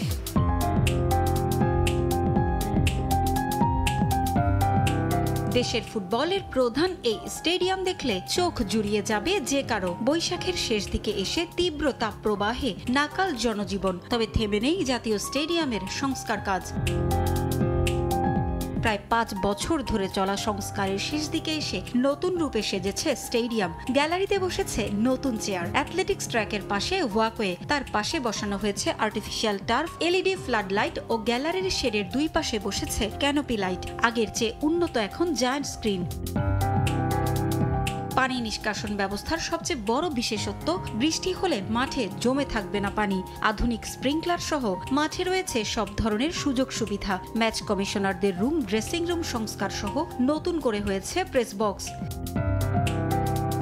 যদিও এনএসসির ভুলে বারবার পিছিয়েছে স্টেডিয়ামের সংস্কার কাজ। স্প্রিংকলার সহ নানা জায়গায় ভুলের খেসারত দিয়ে আর্থিক ক্ষতিও হয়েছে বেশ। নানা প্রতিবন্ধকতার পর অবশেষে আগামী 22 মে স্টেডিয়াম বুঝে পাচ্ছে বাফুফে। শেষ সময়ে এসেও ভুল জায়গায় চেয়ার বসানোয় কিছুটা বিড়ম্বনায় ফেডারেশন, যদিও ম্যাচের আগেই এসব সমস্যার সমাধানের আশা বাফুফের। বেশ কিছু সিট আপনার ব্লাইন্ড স্পটে পড়ে গেছে, ওখান থেকে খেলা দেখা যায় না। সো ওগুলিকে খুলে আমরা রিলোকেট করতে চাচ্ছি। চ্যালেঞ্জগুলি এখন পর্যন্ত মোটামুটি ওভারকাম করেছি, আমাদের এখনও কিছু কাজ বাকি আছে। সো মে 22 বলা হচ্ছে আমাদেরকে দেবে ইনশাআল্লাহ। আমরা উই আর লুকিং ফরওয়ার্ড এবং আমরা খুব ক্লোজলি কাজ করছি। 2020 সালের নভেম্বরে সবশেষ নেপালের বিপক্ষে এই মাঠে 2টি ম্যাচ খেলেছিল বাংলাদেশ জাতীয় ফুটবল দল। পারভিন আক্তার, সময় সংবাদ, ঢাকা। খেলার 7 দিন আগে সিঙ্গাপুরের বিপক্ষে ম্যাচের জন্য বাংলাদেশ দল ঘোষণা করবে বাফুফে, আর তার আগে প্রিমিয়ার লিগ শেষে বাছাই করা হবে প্রাথমিক স্কোয়াড, জানিয়েছেন ফেডারেশন সভাপতি তাবিথ আউয়াল। তবে প্রস্তুতি ম্যাচের দল চূড়ান্ত হলেও দিনক্ষণ নিয়ে আছে ধোঁয়াশা। এদিকে ইংল্যান্ড প্রবাসী ফুটবলার কিউবা মিচেলকে জাতীয় দলের ক্যাম্পে পাওয়ার বিষয়ে আশাবাদী বাফুফে। জুনে ঘরের মাটিতে সিঙ্গাপুরের বিপক্ষে এশিয়ান কাপ বাছাইয়ের ম্যাচ নিয়ে ব্যস্ত সময় পার করছে বাংলাদেশ ফুটবল ফেডারেশন। তবে ফেডারেশন ভবনের বাইরে হওয়া বাফুফের কার্যনির্বাহী কমিটির বৈঠকের মূল ও একমাত্র এজেন্ডা ছিল ফুটসাল ফুটবল। বাফুফে সভাপতির সংবাদ সম্মেলনে ঘুরে ফিরে এলো এশিয়ান কাপ বাছাই ম্যাচের প্রসঙ্গ। 10 জুন জাতীয় স্টেডিয়ামে আয়োজিত সিঙ্গাপুরের বিপক্ষে ম্যাচের জন্য 31 মে থেকে ক্যাম্প শুরু করবে বাফুফে। এর আগে ঘরোয়া লিগ শেষ হওয়া মাত্রই ঘোষণা করা হবে প্রাথমিক স্কোয়াড, আর ম্যাচের 7 দিন আগে মূল স্কোয়াড দেবেন কোচ হাবিয়ার কাবরেরা। সেই সঙ্গে প্রস্তুতি ম্যাচের প্রতিপক্ষ দিনক্ষণের কথাও জানালেন বাফুফে সভাপতি। আমাদের প্রস্তুতি ম্যাচ একটা হবে প্রবলি জুন 4 তারিখে, ম্যাক্সিমাম জুনের 5 তারিখে, সেম ফিল্ডে। কারা খেলবে ডিক্লেয়ার করতেছি না, বা আমরা এই ম্যাচটাকে কিভাবে আমরা ইউজ করব প্রিপারেশনের জন্য নাকি জাস্ট আ ফ্রেন্ডলি ম্যাচ, সেটি আমরা এখনো নিই নাই। ন্যাশনাল স্কোয়াডটা আমরা ম্যাচের 7 দিন আগে ঘোষণা করব। তার ভিতরে আমরা আশাবাদী আছি যে হামজা চৌধুরী এবং সুমিত সোম ওই সময়ের ভিতরে দেশে চলে আসতে পারবে এবং খেলার জন্য প্রস্তুতি থাকতে পারবেন। জাতীয় স্টেডিয়ামে লাল সবুজ জার্সিতে মাঠ মাতাবেন হামজা সুমিত্রা। সেই সঙ্গে ইংল্যান্ড প্রবাসী ফুটবলার কিউবা মিচেলকে ক্যাম্পে পেতেও আশাবাদী বাফুফে। প্রক্রিয়া আরো গতিশীল করতে চলতি মাসের শেষের দিকেই বাংলাদেশে আসবেন কিউবা। আমরা বাংলাদেশ ফুটবল ফেডারেশন কাজ করতে পারি, বিদেশি প্লেয়ারদেরকে আনতে পারি, কিন্তু স্কোয়াডে কে থাকবে না থাকবে এটা কিন্তু সম্পূর্ণরূপে কোচের এখতিয়ার। তো সেই ব্যাপারটা কোচ ভালো বলতে পারবে। তার প্রক্রিয়া এগিয়ে চলছে। তো আমরা আশাবাদী এই মাসের 20 থেকে 25 তারিখের মধ্যে হয়তো ওর মা সহ বাংলাদেশ ভ্রমণে আসবে। এদিকে রেফারিদের সঙ্গে ফুটবল ফেডারেশনের সমস্যা সমাধানে কাজ করছেন বাফুফে সভাপতি। বকেয়া বেতন বাকি থাকার কারণে ঘরোয়া লিগে ম্যাচ চালাতে অস্বীকৃতি জানিয়েছিল রেফারিরা, জানিয়ে স্থায়ী সমাধানের পথ খুঁজছেন বাফুফে কর্তা। আমাদের রেফারিরা আমাদের একটা বড় অংশ, তারা সবসময় চেষ্টা করে খেলাটাকে মাঠে রাখার জন্য। আমি রেফারিদের যে স্যাক্রিফাইস যারা করেছে, অনেক সময় পেমেন্ট টাইমলি পায় না, অনেক সময় ওদের পকেটে খরচ করতে হয়, সেটার উপর আমি সম্মান রাখছি। বাট ডেফিনেটলি আমরা সমাধানের পথে অলরেডি চলে এসেছি। সফলভাবে শেষ হয়েছে রাজধানীর 8টি ইংলিশ মিডিয়াম স্কুল নিয়ে আয়োজিত টুর্নামেন্ট। প্রতিযোগিতা শেষে বিজয়ীদের মাঝে পুরস্কার তুলে দেন বাফুফের সভাপতি। ফাহিম ইসলাম, সময় সংবাদ, ঢাকা। সমিত সোমের বাংলাদেশের জার্সিতে খেলার খবরে আনন্দের জোয়ার বইছে সিলেটের মৌলভীবাজার জেলার শ্রীমঙ্গলে। দীর্ঘদিনের চাওয়া পূরণ হওয়ায় গর্বিত ও আবেগ আপ্লুত পরিবার। জমকালো আয়োজনে তাকে বরণের অপেক্ষায় সিলেট। পুরো এলাকা সাজানো হবে সমিতের খেলাধুলার নানান ছবিতে, থাকবে আরও নানা আয়োজন। লাল সবুজের জার্সিতে সমিত বিশ্ব মাতাবেন এমনটাই চাওয়া তাদের। মৌলভীবাজার থেকে শাহ অলিদুর রহমানের ছবিতে রিপোর্ট।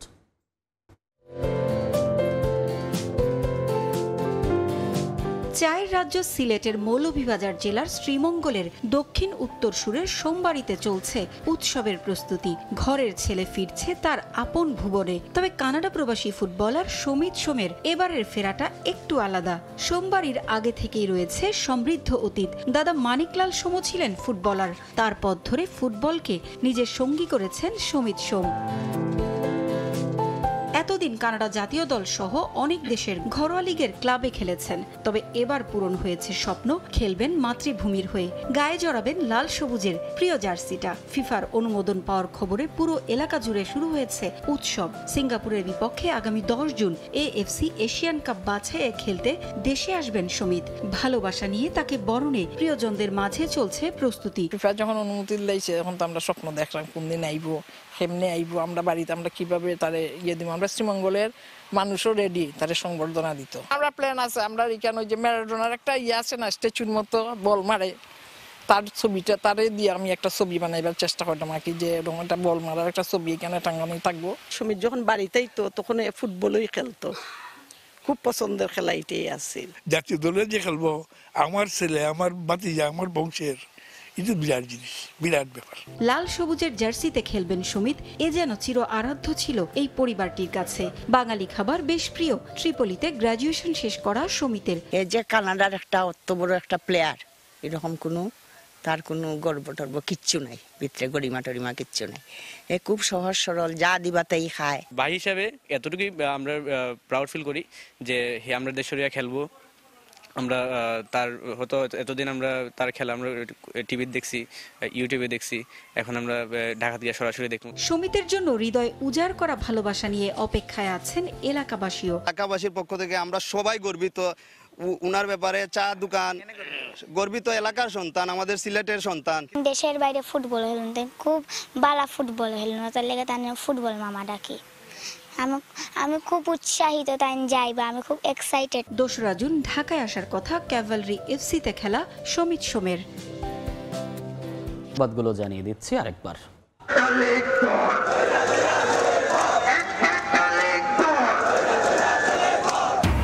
ফের উত্তাল রাজপথ, আওয়ামী লীগ নিষিদ্ধ না হওয়া পর্যন্ত আন্দোলন চলবে। আজ সারা দেশে গণজমায়েত কর্মসূচির ঘোষণা। হাসনাতের দাবি আদায়ে ঢাকা মার্চের হুঁশিয়ারি নাহিদের। রাজধানীর মিরপুরে ফ্ল্যাট থেকে 2 বোনের রক্তাক্ত মরদেহ উদ্ধার, শরীরে জখম ও আঘাতের চিহ্ন। পরিকল্পিত হত্যাকাণ্ড, ধারণা পুলিশের, দারোয়ান আটক। 8 ঘন্টা পর ব্রাহ্মণবাড়িয়ায় ট্রেনের লাইনচ্যুত বগি উদ্ধার। ঢাকার সঙ্গে চট্টগ্রাম সিলেটের রেল চলাচল স্বাভাবিক। ফরিদপুরেও বগি লাইনচ্যুত। সারা দেশে গ্রীষ্মের দাপট, আগামী 2 দিন তাপপ্রবাহ আরও বাড়ার পূর্বাভাস। খরতাপে শুকিয়েছে রাঙামাটিতে পাহাড়ি এলাকার ছড়া, পানি সংকটে ভোগান্তি চরমে। এবং ভারতের সীমান্তবর্তী অঞ্চলে হামলার অভিযোগ। নয়াদিল্লির ছোড়া ক্ষেপণাস্ত্রই পড়েছে অমৃতসরের, দাবি পাকিস্তানের। পরবর্তী করণীয় ঠিক করতে উচ্চ পর্যায়ের বৈঠক মোদির।